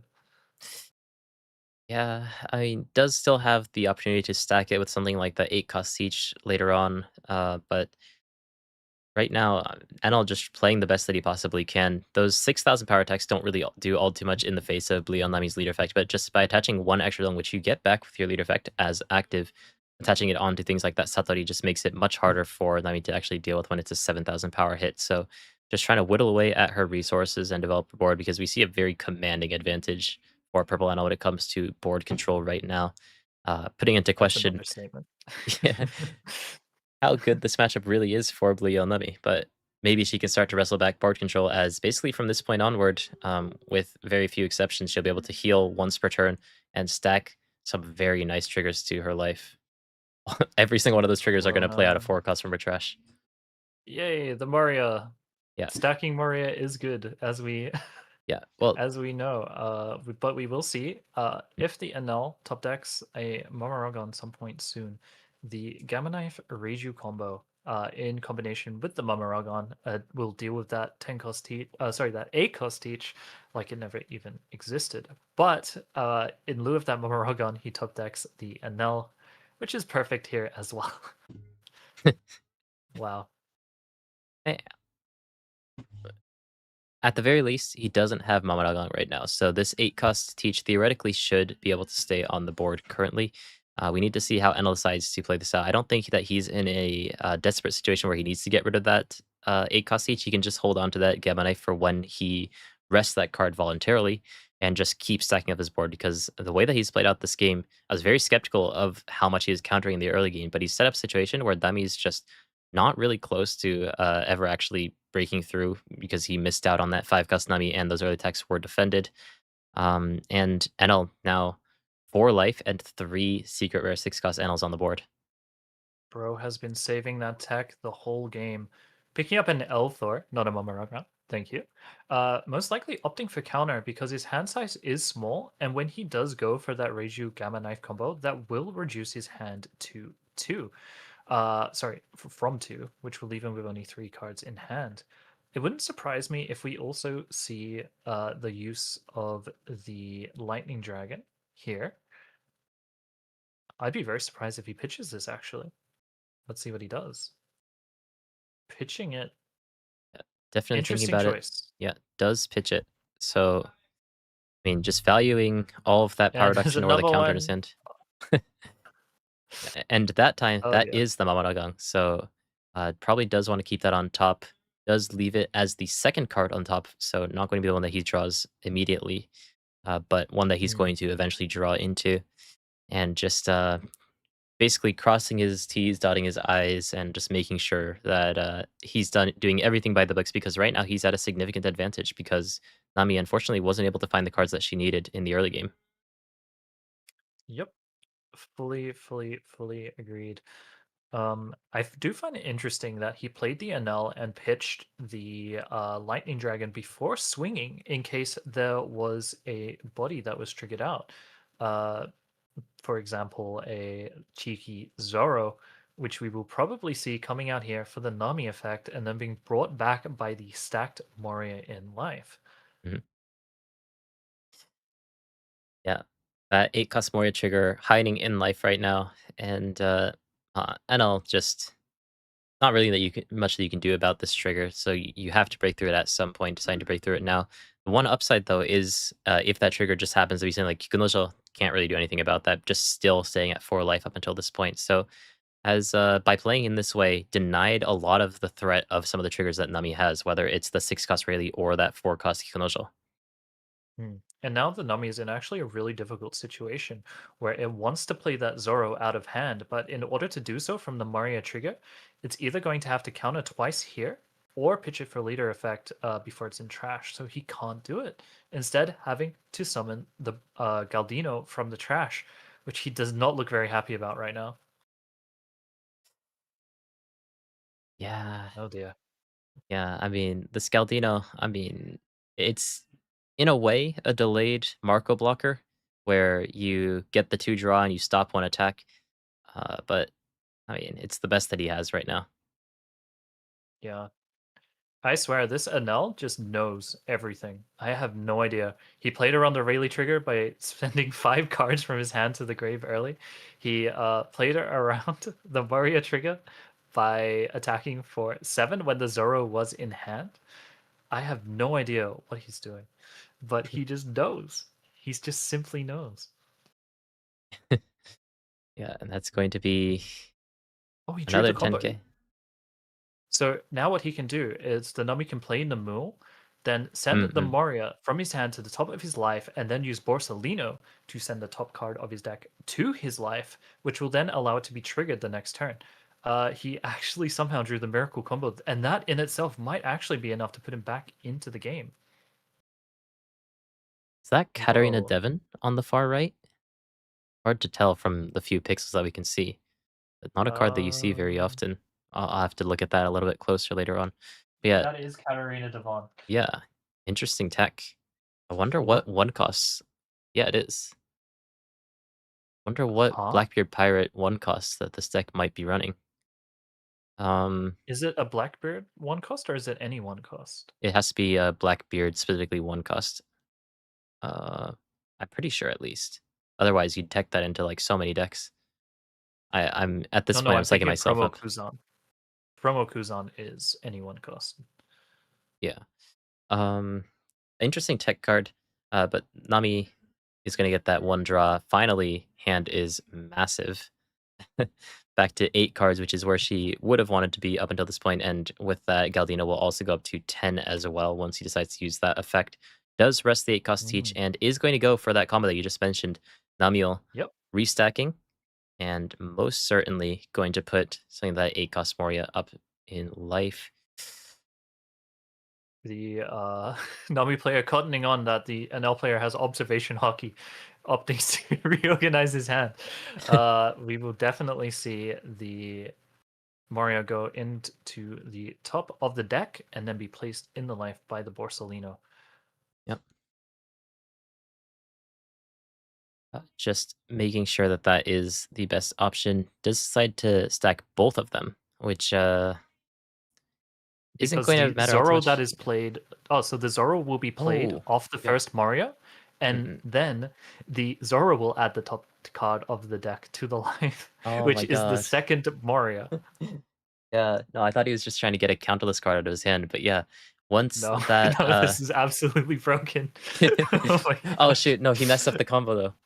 He forgot to use the Oh Galdino first. no! Oh, we've seen this before. We've played these games Oh before.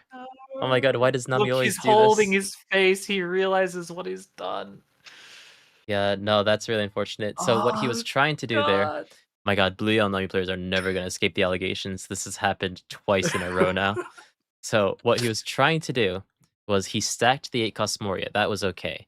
Once the 8 cost Moria comes out, he can play down the 4 cost Zoro. The 4 cost Zoro is going to stack 1 life from his deck to his life, and that card is going to be the 8 cost Moria as well, which effectively means that this combo, the Nabil into the Borsalino, would have given him 1 life, the Zoro gives him 1 life, the 8 cost Moria gives him another life, and it's just a stupidly broken combo, which the second part of has been denied by the fact that he forgot to use Galdino before starting this combo. So, fumbles the last part. At least he has 1 8 Customer in his life right now, though. That's just terrible. Yeah, Oh nah, I mean, no. there's so many things to think about after you've already played 12 rounds up until this point in a row, on probably the biggest stage that you've ever been on in your life. And unfortunately, time and time again, it seems like Bleo Nami just cannot play their cards in the right order. Yeah, I feel like this is also a prior UP player litmus test with the stacking and proper resolution and activation of various effects. It is just truly unfortunate. Obviously, you don't wish that upon anyone, especially not when you want the Nomi player to verse RG next round. But this does happen. It is really unfortunate, but it was something that happens, and it can't be avoided. Well, it can easily be avoided, but what I'm trying to say is mistakes do happen. It is really sad to see. Yeah. I mean, he's not in the worst spot, to be fair. He still has a ton of 2K counters in his hand. He has leader effect at his disposal. Does have the 8 cost siege temporarily. Is going to go away on this turn, though. But trying his best to wrestle back board control does technically have an 8 cost Mori that you can play onto the board next turn as well. So, Yeah, but and does need to find a way just to very reestablish. quickly, Yep. just for the people in the chat, these are very high level players. Please do be respectful to them. Obviously, he did make a really massive blunder, but it happens to literally everyone. And if anything, we should see this and see that it's very possible for even people of that caliber to make a mistake. Yeah. Just wanted to address that very quickly, just before continuing. Yep. Make sure to be respectful, even though they can't. They're probably not going to be watching our Twitch chat. Just be respectful of people, especially because you have to remember they have been playing 12 rounds in a row. We don't have day one and day two in Japan. We don't have open deck lists. People are very much playing um, on low energy and high stress in this tournament. Oh yeah. Yeah, but there's Alrighty, we going to see be the Nami player doing what he can, yeah. But but if there this is next very little life, left to do. it could be another Akos Moria. So There is one left. yeah. It's not impossible. There's a ton of triggers in this deck. I don't think that it's out of the cards quite yet. It's just unfortunate that he won't be able to guarantee that trigger. Oh boy. Let's see. We see the Elthor coming in, KOing the Namul, Yep. which is not what he wants to see. And now a yummy 11k swing at life. Is it the Lost Mario? He's Oh, thinking. he's thinking about it. Wait, Oh, because just this a could just 2k trigger. oh yeah. I mean, but this is still a fine trigger. Right? I don't think that the NL has vary on it. So if you can put out a Piranha, I believe that it's locked.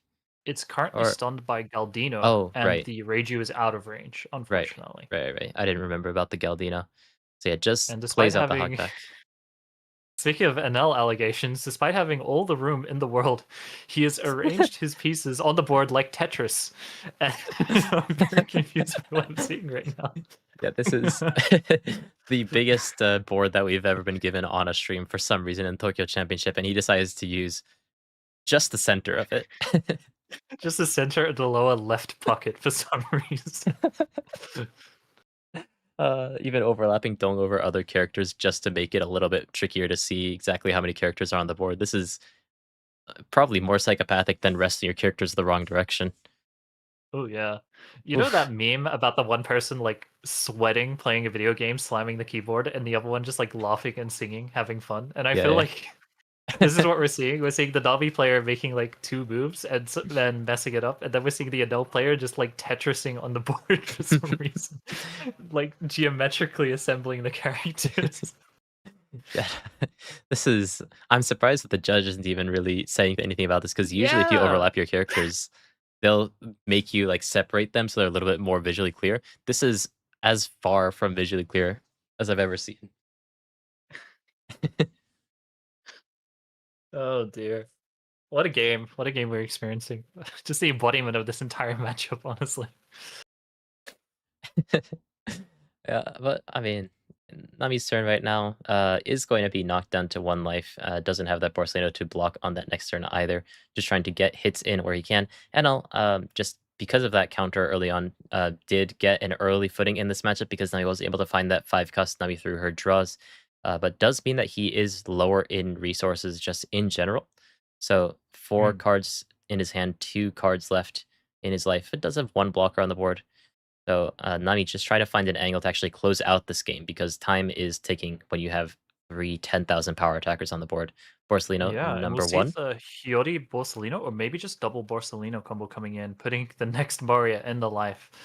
Yeah. Uh, yep, and by judging by that, we will see the Hiyori come out next. Not only making sure that Nami gets the leader ability, which he would have done anyway, but also putting another Maria in life. And we've seen the third Maria, which would have been the fourth Maria trigger at this point. Mhm. And actually, it looks like Nami might make this comeback out of nowhere. I mean, when you can heal like twice a turn, 3 turns in a row, then you can stall the game for a very, very long time, being able to draw 2 cards per turn as well. Has been able to slowly stabilize this game, is going to get NL down into a much scarier spot. Now, NL has to make the decision if he wants to defend this attack, he would probably have to expend either the Mamaragon or the Shura, which both are relatively valuable in these late game scenarios. Does decide to give up the Shura, and Nami going to plant that Hiyori and put the Moria that should have been in life all along back where he belongs. Oh, never mind. We see the Rayleigh trigger, which means Nami is gearing up for Ooh, lethal. That Reiju interesting. Yeah.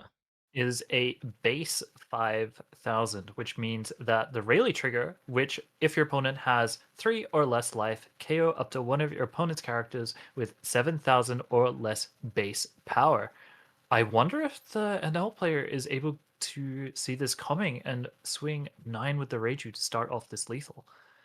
I'm guessing it's going to be a 9 with Reiju into 11s Yeah, I mean, because, yeah, wonder though if interesting. he has this on his mind. There's so many things to think about. There's so many triggers that could be, and you just have to assume that it's the 8 cost Oh, Moria a lot of the time, and not thinking about that 6 cost Rayleigh, even though it seemed like one of the cards that he was thinking about a lot in the early game. We're going to start with a 9k at leader with that leader, and doesn't want to give the opponent any chance to correct their decisions. Looked like he was about to take his life as quickly as possible. yeah. Wow. So we also see the Kiten into Mamaragon in hand, which will rest that Borsalino. We basically are putting Nami in a position where if he blocks the Borsalino, the Reiju gets to swing into that life for free. And if he takes the life, those Dawn can be minused from Enel to take out the Borsalino for free. It's a lose-lose situation from Nami. And we can definitely see that this is going to be the last turn of this game. Yeah, 4 minutes left on the clock, but doesn't seem like it will end up going up to that point. This game is going to be decided one way or another in the next coming turn. So, thinking about this 9k hit, if he takes this, gets rid of that rage early on, then he has an angle to potentially go for a lethal on the next turn. And to answer one of the questions that I saw for a brief second in chat, the reason why you play Hogback over Peril is so that it's much more difficult to actually clear back the opponent's board. In this scenario, if you try to take back the opponent's Hogback, then you just summon out the Peril, and that just spells more issues for that deck because it also plays it out active. You also play out any 4 cost, so you could even play out something like the 4 cost Zoro. Hogback just being a very sticky Ooh. character, going to be very helpful. Does decide to block that first attack and holding on to that trigger information as long as possible. Oh, There it dear. is. Did not Are play around it, yeah, going to tilt his panicking a head to the little. side a little bit. And now Obviously, very easier for us from the commentator seat, yeah, but it looks like it's going to be 2 all-in swings. We're going to see an 11-13, most likely. yeah, and Nami This is going to be has, close. yeah, a lot of counter in hand, so go to let's see the card on the far right, but that's 3 2Ks and a 1K in hand, as well as leader effect still at her disposal. Oh dear, we are in trouble. The Lightning, however, giving an alternative route, actually. We may Ooh, instead see a full board clear, does look being like able he to swing into just the... I think that he signaled that he was going to go for leader, but he's only going for 10k here, so I have to see what he's gonna end up going for. He's gonna use that leader effect, counter this out, because if he doesn't, then that next attack is going to be even larger from Enel. So it's a lot of counter out of hand. But maybe it would have been better to go for the board instead. I Yeah, we think will definitely still see that lost, and they'll go into the Zaro and then the Lightning Dragon on the Hogback, and then the Gum Gum Lightning on the Borsalino, leaving yeah, Nami with just the Hiyori as a swinger, which is not great. In fact, we might actually see the Mamarakan on the Hiyori, swinging in with the Shura, leaving Nami with 0 swings on board, with the maybe, exception of leader. yeah, with the exception of the leader, but with 1 life left at Enel's disposal, would make it relatively safe because as far as all of these players know, as well as us, Nami does not run any rush characters. So Sky seems Luffy. yeah, seems like he's in a relatively safe spot. Doesn't seem like he's gonna go for the Hiyori though. I think he just went leader. Oh no. Okay. Let's just wait and see. It's hard to tell. Oh, hold on. My apologies. I should have had like stream sounds on so I could say hear what they're saying. I forgot to turn that back on. Okay, does end up going Uh-oh. for the board in the end. Okay. A misplay from the NL player. Now, okay, so NL has the Mamaragang as well as a 2k and a 1k in hand, which is effectively 4k plus what you would have to math as roughly 1k counter in his deck and one more Hmm. 1k in life, hopefully. So, in Yeah, it doesn't math out, Yeah. unfortunately.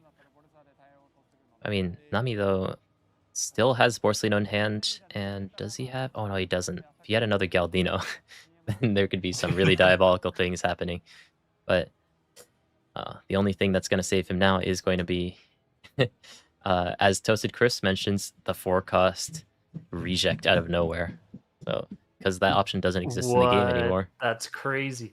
What we also could see is off the Nami leader swing, the drawn card, there is the fourth Borsalino in that deck, Yeah, but I think or yeah, the Galdino. and I think you Like, have to what's the start 6 here. I mean, there is the chance that you draw Borsalino and then you just fry, but, um, I feel like, it's actually really awkward, isn't this? But regardless, we are going yeah? to go to time. This is Top Cut, so there will be overtime. Right now, Nami is, the player going first, which means this is going to be turn 0 for her. 0, 1, 2, 3, ending with Enel. Both players are gonna have 2 more turns. And then at the end of the 2 turns, it's going to be who has more life, then who has more cards in their deck, and then if it's the same after all of that, it's going to be 1 rock, paper, scissors to decide it all, which, very rarely actually ends up happening. Never happened on stream before. That's happened to me once in a real game, so that was exciting. Damn. Yep, and I won Oh, the rock, paper, scissors. He's gonna start with that 6 at leader, going to peel 1 life, no get that way. 1 If that's a draw. brick off Mamaragon, Hiyori can do it. Hiyori has 9k counter in hand and can swing for 9. Okay, well, I'm surprised that he decided to take that 6K hit because there Go is the Hiyori, threat go Hiyori, of the go Hiyori. Hiyori. I think that so Nami right now was basically just looking for that last Galdino, which I believe still wasn't in play, or maybe something like the Perona to just stun one of those attacks. Instead, sees a 2K, and unless he gets really lucky off that Borsalino, should theoretically be dying next turn. Is Ah. he going to go for it? No, he's just going to go for the 8 cost Moria, I which respect is, it. I respect yeah, it. going to heal one and plant the Kumashi into life, which is going to be able to play out the Perona, which is effectively going to stop 2 attacks, one from that life, Hmm. as well as one of those Enels being stunned. Also, very low chance that you can stop any of that happening with Vadi, because one has already been used, and most decks don't run more than 2. There's a So body in hand. there is a Vadi in hand, but as long as you take the first 6,000 or 6 cost Enel hit to leader, then you can guarantee one of the other Enels being stunned. And then you just need You're to so hope. smart. You're so right. Yeah. Never mind. uh, is going to start with the 11. So gonna take that first attack and probably going to be the Perona to stop one more attack. Now, there's 2 more attacks left at Enel's disposal. Does still have that leader effect as well. Needs both these attacks to go through. Nami still having leader effect, but only 4 cards in hand. And here, the lost Maria trigger, I'm sure will be there. Let's see it. Yeah. 11 is going to go through on leader, regardless of if she uses the leader effect. And then it just basically comes down to what that last life's going to be. Yep, we're gonna see an 11 split here with the annul. So it should be 11-14 with the Dawn available. Yeah, does have the ability to reduce The Stone for the leader effect with things like Mamaragang at his disposal. Could also get something like a cheeky Elthor in as well. So I think really it comes down to what this last life is going to end up being. hmm. So what the NL player is probably thinking about here is the split. If he were to minus now and then use his leader ability, he could instead split a little bit more evenly and go Mm, 12-13 instead of 11-14. But it looks like he's just going to go with the 11.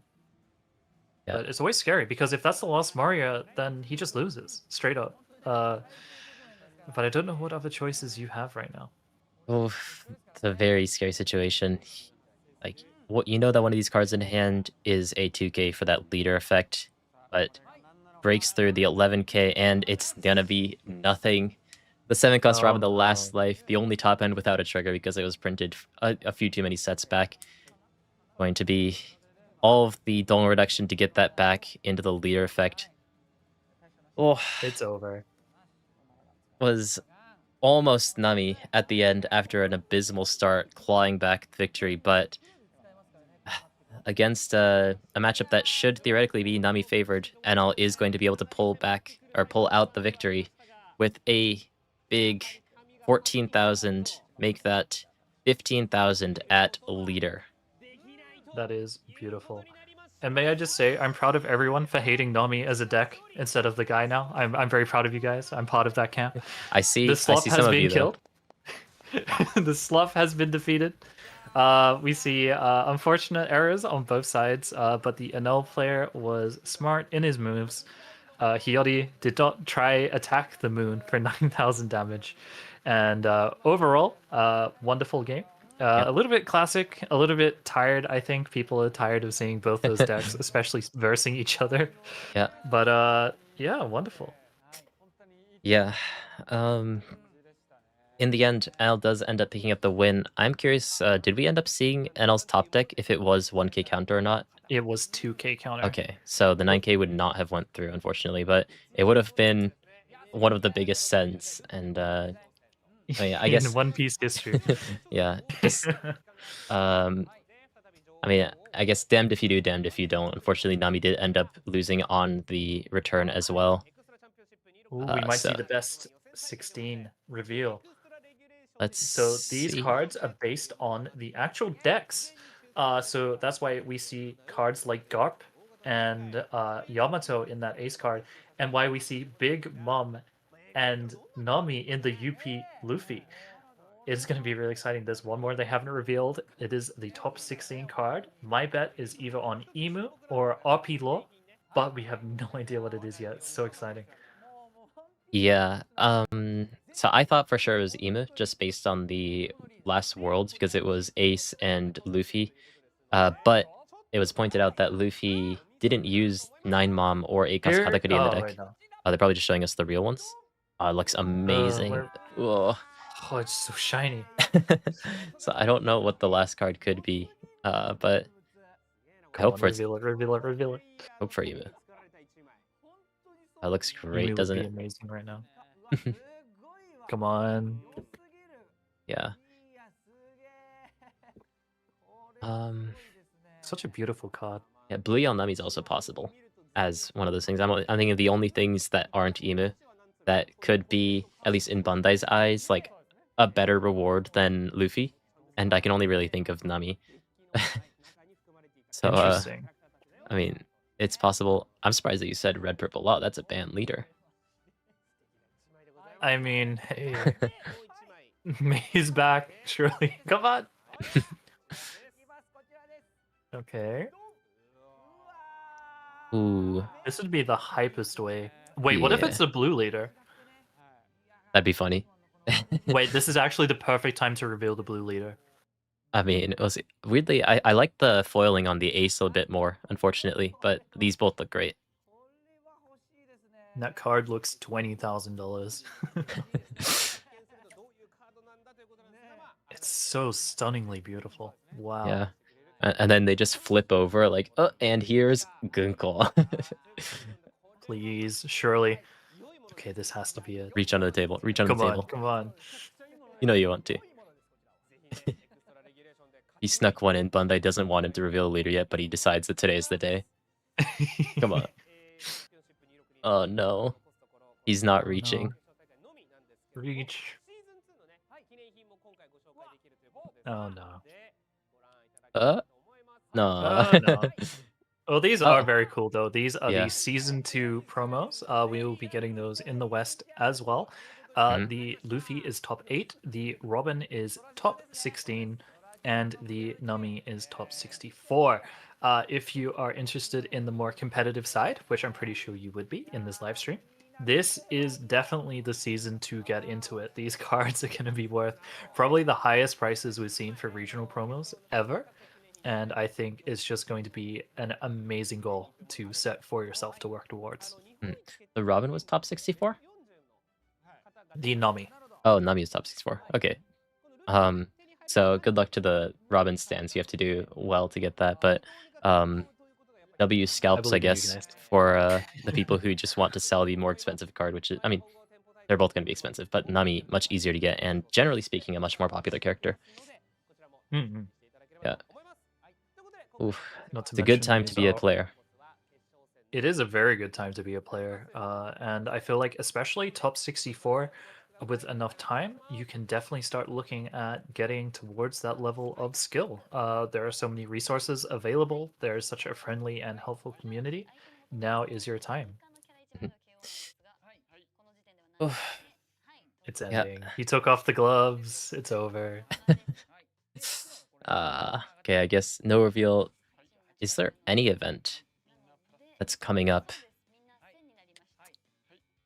that it would make sense to reveal the last leader in? Did they even hold on to Emu this long? I remember Emu was also one that they held on to for quite a while, but I don't know when they ended up revealing that leader. Emu was teased at the end of a championship series. That was the first like hard confirmation we had of Emu. So you're saying there's a chance. I'm saying there's actually probably a pretty high chance.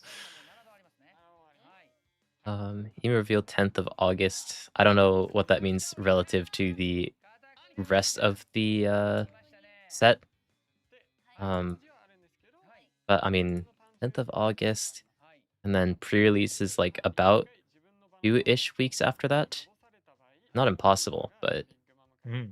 I feel like they probably reveal the cards earlier just because the West has pre-release. In Japan, they always reveal the cards 1 week before they actually come out, but they can't do that for the West now because West has one pre-release 1 week before. Plus, not to mention, as soon as the cards are shipped out to stores, I'm sure that any cards that haven't been leaked are going to immediately be leaked.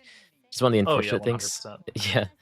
Yeah, we've been Those cheeky LGSs 100% cannot keep that under wraps. yeah. Um, but guys, get excited. We're about to see the grand final of the Tokyo Championship. We have a guaranteed NL Yep. in the guaranteed NL, and we're going to see either, I believe it was the RG Luffy, or what was the last deck? It was another purple NL. So it's either purple NL Mirror or red green Luffy versus purple NL. Oh, guys, you got a solid 50% chance of having a really enjoyable time next round. So get excited for that. Uh, Are either of those exciting? uh, RG, it'd be really interesting to see its new potential. I think people are Yeah. really excited about the new starter decks, and I feel like RG is the biggest winner outside of Mihawk. But an Enel Mirror, it could be interesting, I guess, maybe, kind of. As someone who has played probably like several hundred of them at this point, I kind of know it too much, but who Mhm. knows? Maybe there are a few people out there who are a few Aaron enjoyers who want to see more Enel Mirrors Yeah. at a high level. Yeah, I mean, I'm sure that people have, especially if they've been watching the Western streams, seen enough purple animal mirrors to satiate their hunger for that. So hopefully we get something a little bit new. That's Still, one Enel. yeah, that's It's going to two be. Enel. It's an Enel mirror. We Oh have no. an NL mirror as the final match in the Japan finals. Ah. It's Enel time. Yeah, I mean, like we mentioned at the very, very start of the stream, generally in Japan, whatever is at least like on paper, mathematically the best deck always ends up winning in Japan, just because Hmm.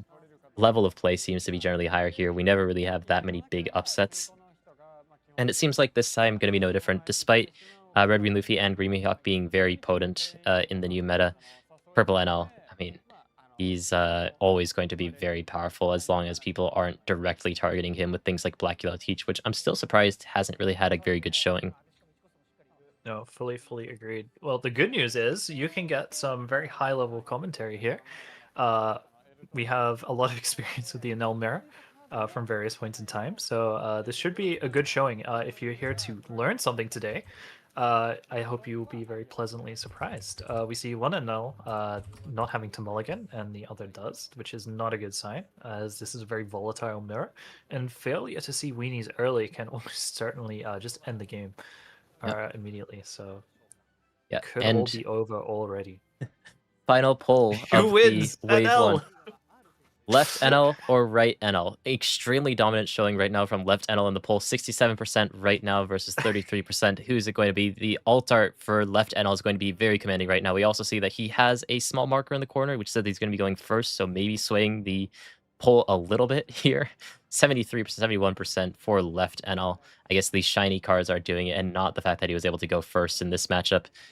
And seems like people are voting more with logic rather than their hearts, as purple NL is most likely going to be the winner of the Tokyo Championship. Ooh, but right NL, Alright, we got Reynolds versus Lennel. yeah, lots of early one costs in hand. Very good hand. But actually, no Enel is kind of dodgy. I would say that's a solid 8 out of 10 hand.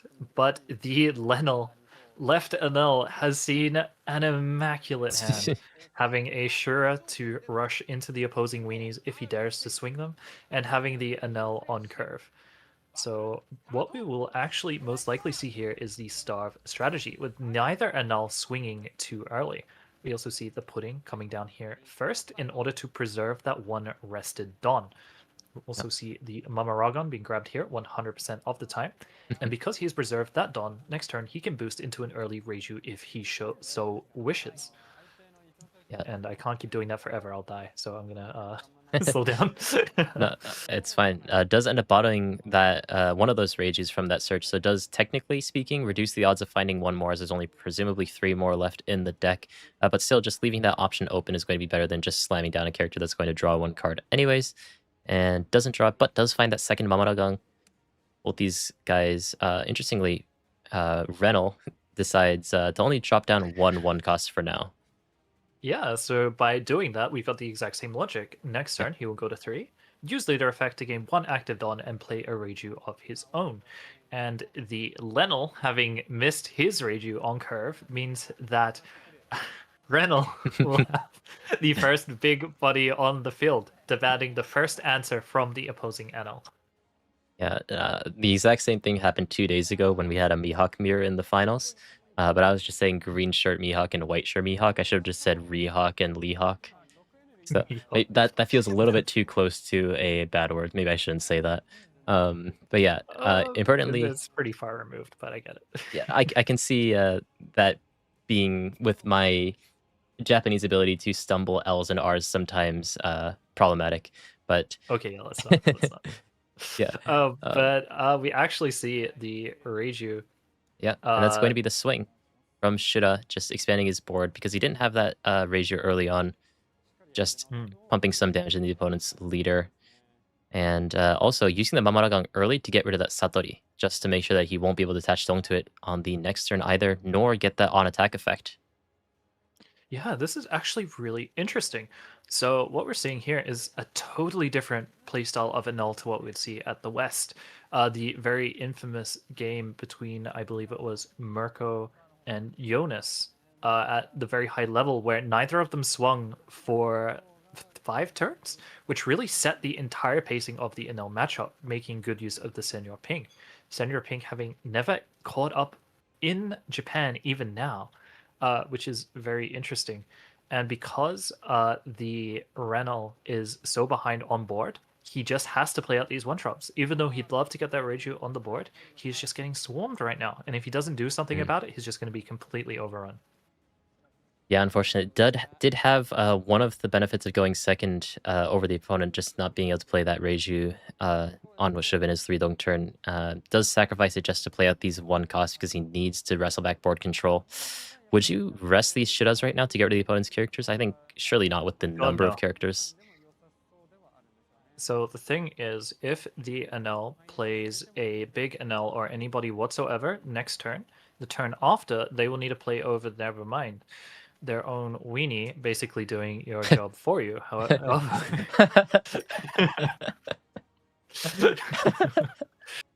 as long as he doesn't rest the Shura, we're fine. Well, there's already Dong on it.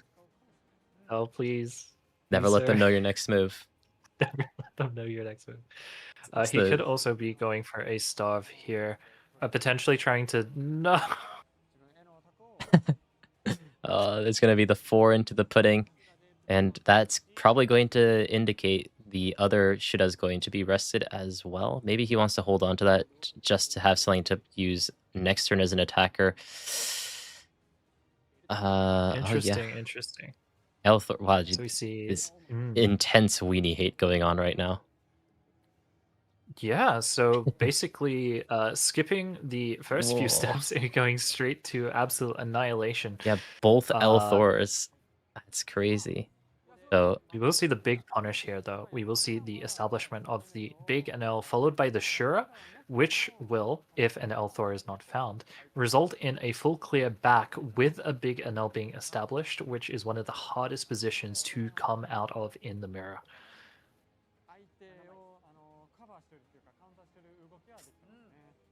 uh, yeah, I mean, I think that's probably just the best play. Oh, it does seem like he's going for leader. It's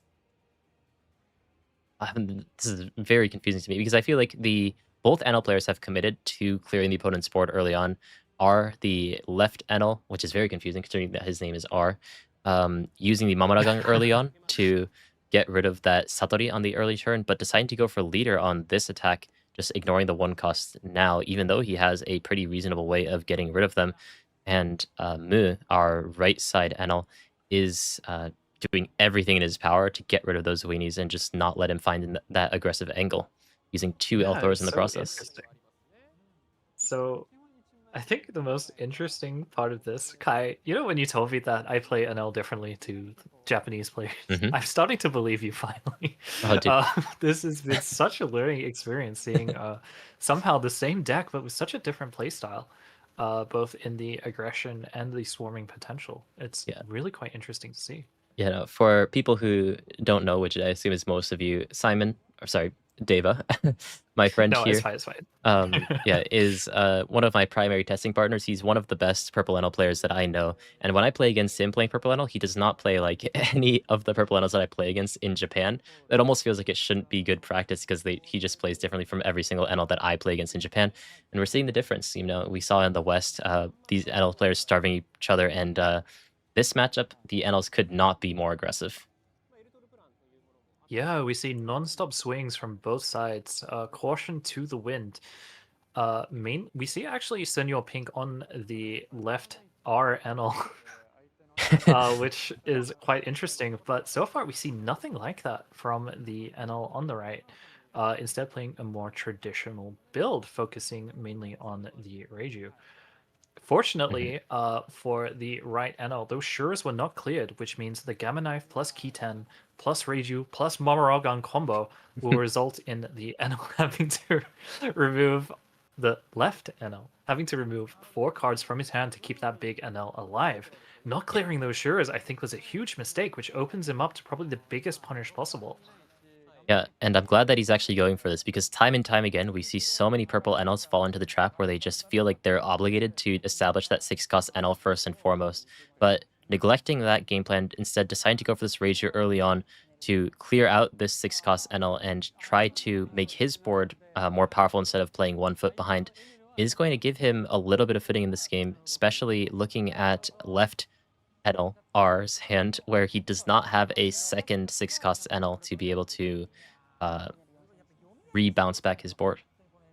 Absolutely. I'm so glad that I bet all my aura on that exact combination and order of those 4 cards, because now we see with a active Don put on leader and for rested Don put onto those Shura, it'll be 2 swings of 6,000 into that Enel, which is currently 4,000, requiring an absolutely insane amount of counter. Specifically, an Elthor and a Mamaragon, which could have been used to full clear the board instead. For some reason, deciding to attack leader. Instead, with that 5k swing, a very interesting choice, which I think has come back to haunt him in a big way right now. Yeah. And seems to just be using the Mamaragang as a cycle. Even could use that extra Shida attack to just permanently clear these 1 costs on the board. Does seem to be his game plan at this point, as he committed to early on with those Elthors. But still, going to Mm, start with the 6k at, I believe, to be the 6 cost NL. Just as you mentioned, 6/6, and then maybe 2 into the pudding just to get as much counter as possible. In which case, I feel like you might as well just attack into the pudding first, but doesn't make a massive difference. Purple NL is going to start with that Mamaragang. Draw 1 card, does find another Mamaragang. interesting choice. This is where it's going to be really dodgy if we see another Elthor or another Keyten, just stacking the commitment required to keep that Enel alive. But it looks like it is just going to be the 6/6, reducing the hand size so much. Yeah, I think right now he's debating whether he wants to put down one more one cost on the board, but I think that making this attack a 6 instead of a 5 is very relevant just because it's so much easier to defend a 6 when your character or leader's name is NL or plus 1000 power. Or 100%. yeah. So by going for the 6 into the 4000 power, now this requires 2 cards out of hand, which he does have, but do you really want to go this low in hand early on? Yep.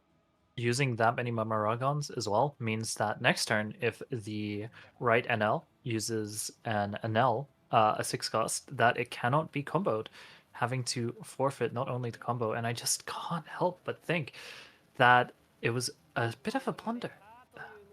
Yeah, I mean, I think that if R wanted to play this way, then he had to keep clearing out those one costs like he did on that second turn. But kind of trying to play towards both plans is going to put the left turn, sorry, right turn, NL down to Right 2 turn. life. um, but I mean, being at 2 life doesn't mean all too much when you only have four, oh no, sorry, 5 cards in hand? Oh no, 6 because of the Mm. Mamaragons. Uh, I don't know. It's a little bit awkward, isn't it? It's still not too bad. The Senior Pink here can be used with that Gamma Knife into Mamaragon combo, Mm. uh, alongside Ooh. ing an Elthor. Yeah, and the I think there's Reiji isn't definitely at 7,000 potential. yet. Mm, Yeah, that's so a good point. actually, I know the Senior Pink is much better than I thought it would be then. Yeah, but instead, what are not using the Gamma Knife on the Raichu. Instead, just trying to cycle and reestablish his board, which I think is very fair under the assumption that you're being starved, which you are. It's very reasonable here just to go for the Elthor into the Shura, into lead a swing into the other, and then force the opponent to attack into your life and equalize the board state. I think he's definitely made the right move here, even if he was unfortunately put on the back foot earlier. Mhm. Yeah, just taking the turn to recongregate, just force the opponent to hit into your leader so that you can get a couple of cards back into your hand. Because right now, even though the NL on the right side is at 2 life, does have a lot of cards in hand to just give him more options in the turns to come. So, I'm actually silly. He did use the Gamma Knife. He just did it in a different order. ah, Whoops. Let's see if he ah, does it you're again good. though, and leaves the Shura on the field. This is so classic Enel. It's actually amazing to see. Like, it just feels like this was a format frozen in time with just the Enels clearing each other's full board, going full throttle, reminding me of the very early days where everyone was just testing and just throwing hands with each other at like full speed. I mean, I think, have you seen the Twitter meme with the Enel mirror where they're both dancing in each other's faces? I think I did. I think that Yeah. was that Vampire that I'm made not that. I That don't remember if it was him, yeah, but I was saw it on beautiful. Twitter, yeah, and I feel like that applies to both the Western style and the Eastern style where they're both throwing hands or they're both, just sitting there waiting for the opponent to do something else and, doing it right back at them. Yeah, Interesting. yeah, but I mean, so despite Reminds everything me that of we've the said, blocker now coming out now. Mm. yeah, R is still going to be in the driver's seat right now, just being able to protect that 6 cost and all the turn before, and having a pretty commanding board with that Senior Pink on the board as well. But I mean, has been giving opportunities for the N on the right side to claw his way back in. Now has to decide if I he think wants to this play does down. confirm a hit on the ban list for Ronaldo, unfortunately. Don't think this is what Bandai wanted to see. Or at least I feel like players are starting to get a bit sick of seeing this deck in this amount of numbers at this high a level to this extent. Yeah, I think if they were to ban something from the NL deck, what would you ban? I think it has to be Momoragon, but I think a pair ban honestly would be fine. I think it's really cool, especially with the new Kaido coming out, that will do some really awesome synergy with Momoragon. Awesome, you But say. as we can see here, Gamma Knife doesn't necessarily be the main issue. Uh, while it is the combo of the two cards, I feel like either a ban of Gamma Knife or a pair ban of Mamaragon in Enel would be enough to cripple the deck to where it's still hard to beat, but not ridiculously unfair. Yeah, I think, before OP16, where we had things like Proprio Roshinante, or now with, Kaido potentially using the card as well, I would have said to just get rid of Gamma Knife. It's a common or it's an uncommon card. Feels, very low risk to get rid of that card, especially considering that it's going to be rotating out relatively soon anyways, being from OP05. But because Proprio Roshinante can use the card so well, because Kaido presumably can use the card so well, it feels like the card has a bunch of unintended, side effects, just by being able to rest a card very easily based on power. So I think that, I mean, rather than a pair ban, I think it'd make sense to just get rid of the card entirely, despite the card being a SR. Yeah, but it's really fun. It As is a really purple fun. enjoyer, Mabaraka is a really fun card. Especially doing some wacky combos like with the purple Straw Hat stuff, using Gum Gum Giant into Mabarogon for like the maximum value possible. I feel like it can be really unfair, but in a fun way. But I also definitely get what you mean. And unfortunately, I think Mabarogon will be on the chopping block. We will have to see how it goes with Gamma Knife. But I think those two are the problem cards. Yeah. Yeah, and although Gamma Knife was reprinted in PRB, because it's a block 2 card, it wasn't actually extended in the extra regulation or standard regulation. The only cards that were given that luxury were the block 1 cards that were reprinted in that set. So that card is going to be rotating out within the year, which, That's very true. That's very true. yeah, so will definitely take a lot of power out of this power-based control playstyle that purple tends to be leaning towards recently. But getting back into the game, though, R Yeah, is getting just back into the taking game.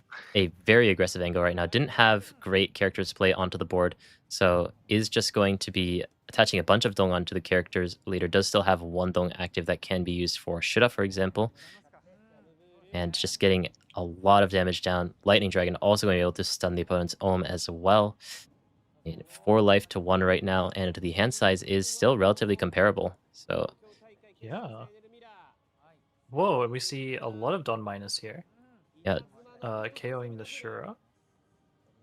And then does he just win? It's over. oh yeah, isn't even going for the Shura. He's He just going just to wins. attach. He just What the wins. hell? Never mind. What the We hell? got too Oh, you lost in just the sauce. this is usually the rebuilding stage, and then R out of nowhere just thinks like, "Wait, you're cooked, aren't you?" And then just swing for the massive 16,000. Could even be more with Althor's. We weren't even paying much attention. 17,000. Yes, 17,000. That's completely our bad, but going to be a decisive victory. Wasn't even close, honestly. At the end there, gave him a couple Yeah, of are chances in, playing but amazingly. Honestly, oof, being able to make that comeback, utilizing the senior pick, showing why the West picked it up in the first place. yeah. And A well, great now showing. we have one more hope, and that's that maybe we'll get one more reveal, maybe a at least a sneak peek at who it may be. Come For on. OP17, there is a chance. They haven't shown us anything at all today, so it'd be sad if they end the first wave of the Japanese Championship season with just information on some of these uh, I'm excited. tournament information. Now, it was a teaser at the very end, so don't give up just yet. Last time for Emu, it was literally in the closing screen of the stream. So hold on, hold tight. Yeah, and what we see on screen right now is just more event information about the Wave 1 finals, which is going to be held in Kyoto this year, usually held in Tokyo. And if I don't get into an event there, there's a bunch of side events and like Treasure Cup-esque things, also the extra regulation large scale thing in Kyoto as well. So if I'm not in any of those, then I'll be here streaming that as well. But we'll see what ends up happening there. And now we just pray as however many people are in chat. I don't check that stat at all. We got like 800 people. Everyone type who you think it's going to be right now. Let's manifest this. And what time that you've been watching this until, just to potentially not get any reveals. Please, Bandai, just this once. Just this once. I feel so bad for the people who've been watching until like 4 a.m. on a weekday and then not get reveals. I really hope we get something. Hey, at least Dublin has a good sleep schedule. Waking up at 7 a.m. The hell, making us all look bad. I'm seeing a lot of Garp actually. Yeah. Interesting. Blue Garp. Oh, that could actually use 8 cost Garp. That would be interesting. Yeah, I mean, that'd be fun. Like, a lot of the start deck leaders feel like they've uh, increased the power of other decks as well, except for the blue deck. Like, the 6 cost Borsellino, kind of. It doesn't feel like there's a dedicated deck that they specifically buff aside of the blue Kuzang leader. Garp may be possible, but still, looking at the chat, lots of It'd Shamrock, be lots cool of if it was Gunko. Roger and Garp as a Yeah. duo leader. Yeah. Oh, yeah. And as Chat's mentioned, I was like thinking about this a while ago as well. It'd be like the perfect leader effect for Gunko would be Black Yellow Teach's leader effect, just being able to redirect attacks. So if you think about it like that, maybe it makes sense to hold on to that for a couple more sets until we print the third iteration of that. True, true, true, true. Yeah.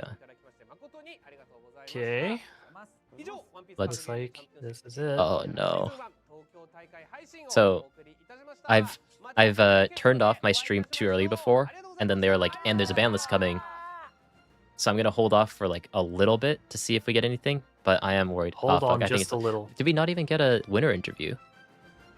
No, so Oh okay. I no. think there is legitimately a No. chance. No, no, no, no. Hold on. Hold the Okay. line. Okay. Hold the line.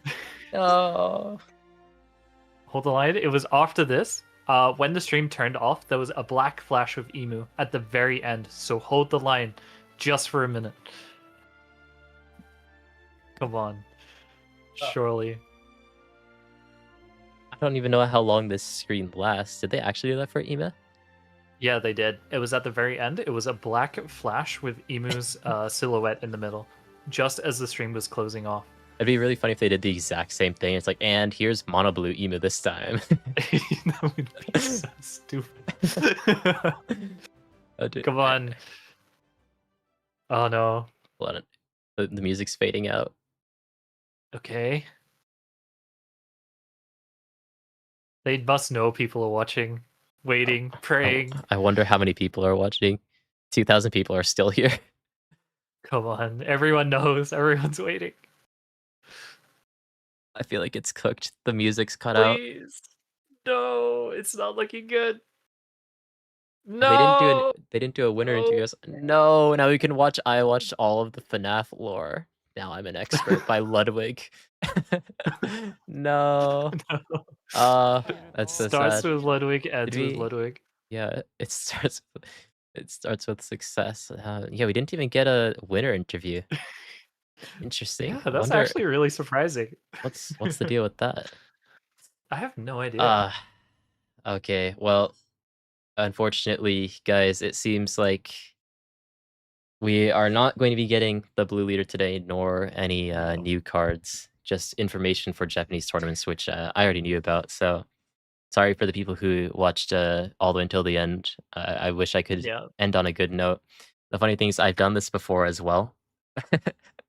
When we So thought that we were going to unfortunate, get the ban man. list, and the funny thing was in that stream, they announced the announcement of a ban list in that stream. So I got really excited, got a bunch of people excited in that.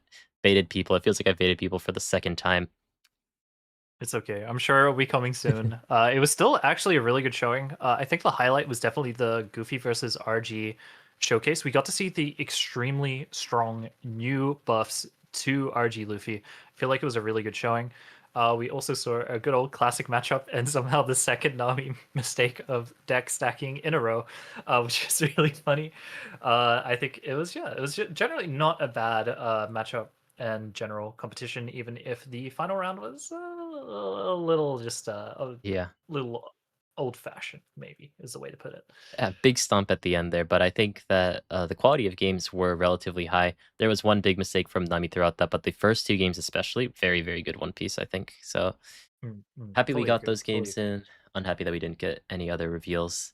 But I appreciate everyone for joining this time around. I should have a video coming out, I would like to say tomorrow, but it might end up becoming the day after that. And obviously, Deba as well. Thank you for joining the stream. Anyone who's still in the No chat, worries. you enjoyed his commentary. He also makes some pretty good commentary on other decks as well. So check out his YouTube channel. That's linked in the title. Click on that, hit subscribe.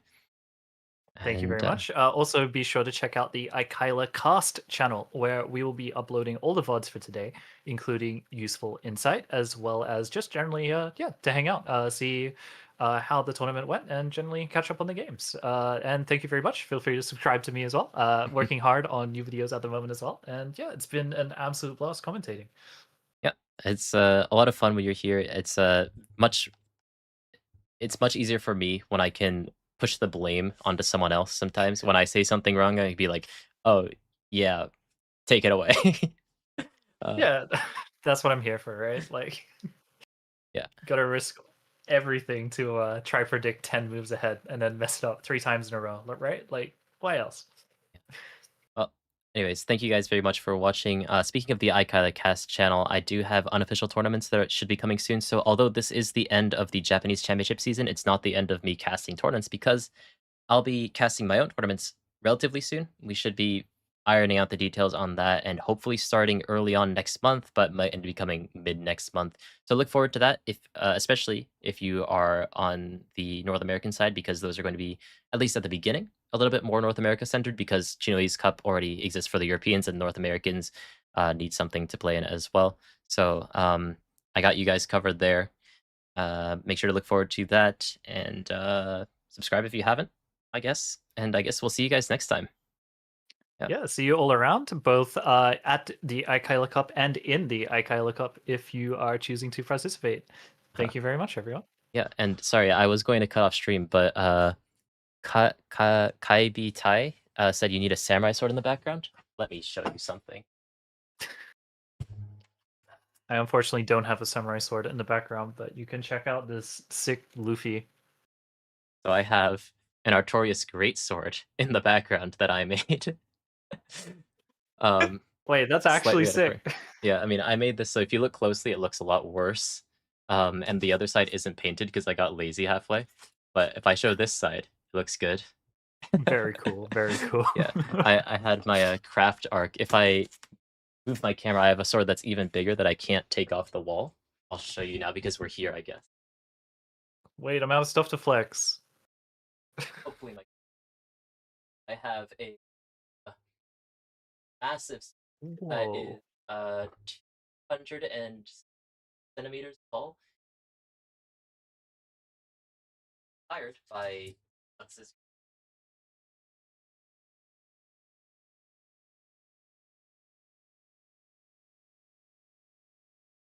Yeah, wow. That's actually so insane, dude. I have I have um I have a plush. I have a plush guy. Yeah. Have more Ooh. swords, but actually, That is the most impressive sword I think I've ever seen. A it's hunk of wood. it is pretty cool. Yeah. I also have this was the very first thing I made, so it's kind of flimsy. I have a thing from Bloodborne as well, a little bit flimsy, just like one piece of styrofoam basically that I shaped and painted. But I have some like fun projects just kind of like thrown to the side of my room that I don't really care about anymore. But That's actually so sick. That's actually the coolest one, I think. The Switchblade oh from yeah, Bloodborne. yeah, and it Probably like my also top 2 favorite games. That's actually so cool. sucked it, so I lost the mechanism that locks it, but it does actually flip out. So you know, So cool. yeah. It was a fun little project. I made this back in like high school. The other ones I made throughout like college and stuff. Dude. Oh my god. Yeah. Wait, that's actually so cool. Yeah, I have like random things that I've made on my desk. I'm a little crafty guy. Here's another. I don't know why I'm doing show and tell now, but here's a. If I can get this to focus on that, my face out of the way. Please. I think you need to raise your hand higher Higher. to get This. it to no, I don't yeah, even know. the backing hand. So it Yeah. should be like that. It's not focusing. Hold on. Let me see if I can do this manually. There it is. Solaire. Hey. Mini Solaire from Dark Souls. I'm a big And Dark my Souls favorite fan. is Pokemon Soul Silver. Just to answer the question in chat. I have a couple more on my desk, but they're in a little bit more inconvenient places. I also have Millennia from Elden Ring and the Onion Knight, whichever one that you prefer. Oops, sorry, I keep hitting the microphone. I have little Such an things on my RPG desk. guy. Yeah. JRPG fan? That's sick. I Mhm. actually didn't know that either. It's so cool seeing your little collection. Yeah. These are all just again, buying them is too expensive, so I just make them basically. But yeah, I guess last question while we're here. Mm. Quack Car. Do you have any tips for someone who wants to become more competitive in the 1 PCG, especially with topping events? You wanna go first? Uh, oh yeah, no, I'll go first, Mhm. I guess. I'm tagged first. uh, so basically, I would say it comes down to meaningful practice rather than just practice. If you are someone that like turns on sim or shows up to locals and doesn't actually like think about what you're doing or like how you're doing your moves, your decisions, then it feels really meaningless. And I feel like doing a lot of empty practice is the same with a game like Street Fighter that where people fall into that trap. I feel like meaningful practice is 100 times more valuable than just randomly trying to put as much time into the game as possible. Writing things down after games, making sure you drill specific things that you forget, making sure that you practice specific matchups with people that will give you real feedback. I feel like those are the biggest tips I can give you for improving at the game as a whole. Yeah, and then the counter argument to that always is, "But I have no friends." So my, uh, advice then to piggyback on that is to verbalize every play that you make. If you even if it's wrong, just say why you made that play, and then maybe someone will correct you, maybe you'll notice on your own throughout the game that then actually end up making sense or that trade wasn't actually worth it. But if you have a reasoning behind your plays, then you're not going to ever autopilot. I think that autopiloting is one of the biggest traps to just kind of further compound upon the fact that you need to have quality practice. Mm. Fully agreed. Order play, order practice, whatever you want to call it, is definitely the biggest killer. So I really hope that advice can help you out. Yeah. Well, in any case, I think that's a good place to wrap up this stream. Thank you very much for everyone who decided to stop in despite being very terribly timed for especially the North American and South American folk.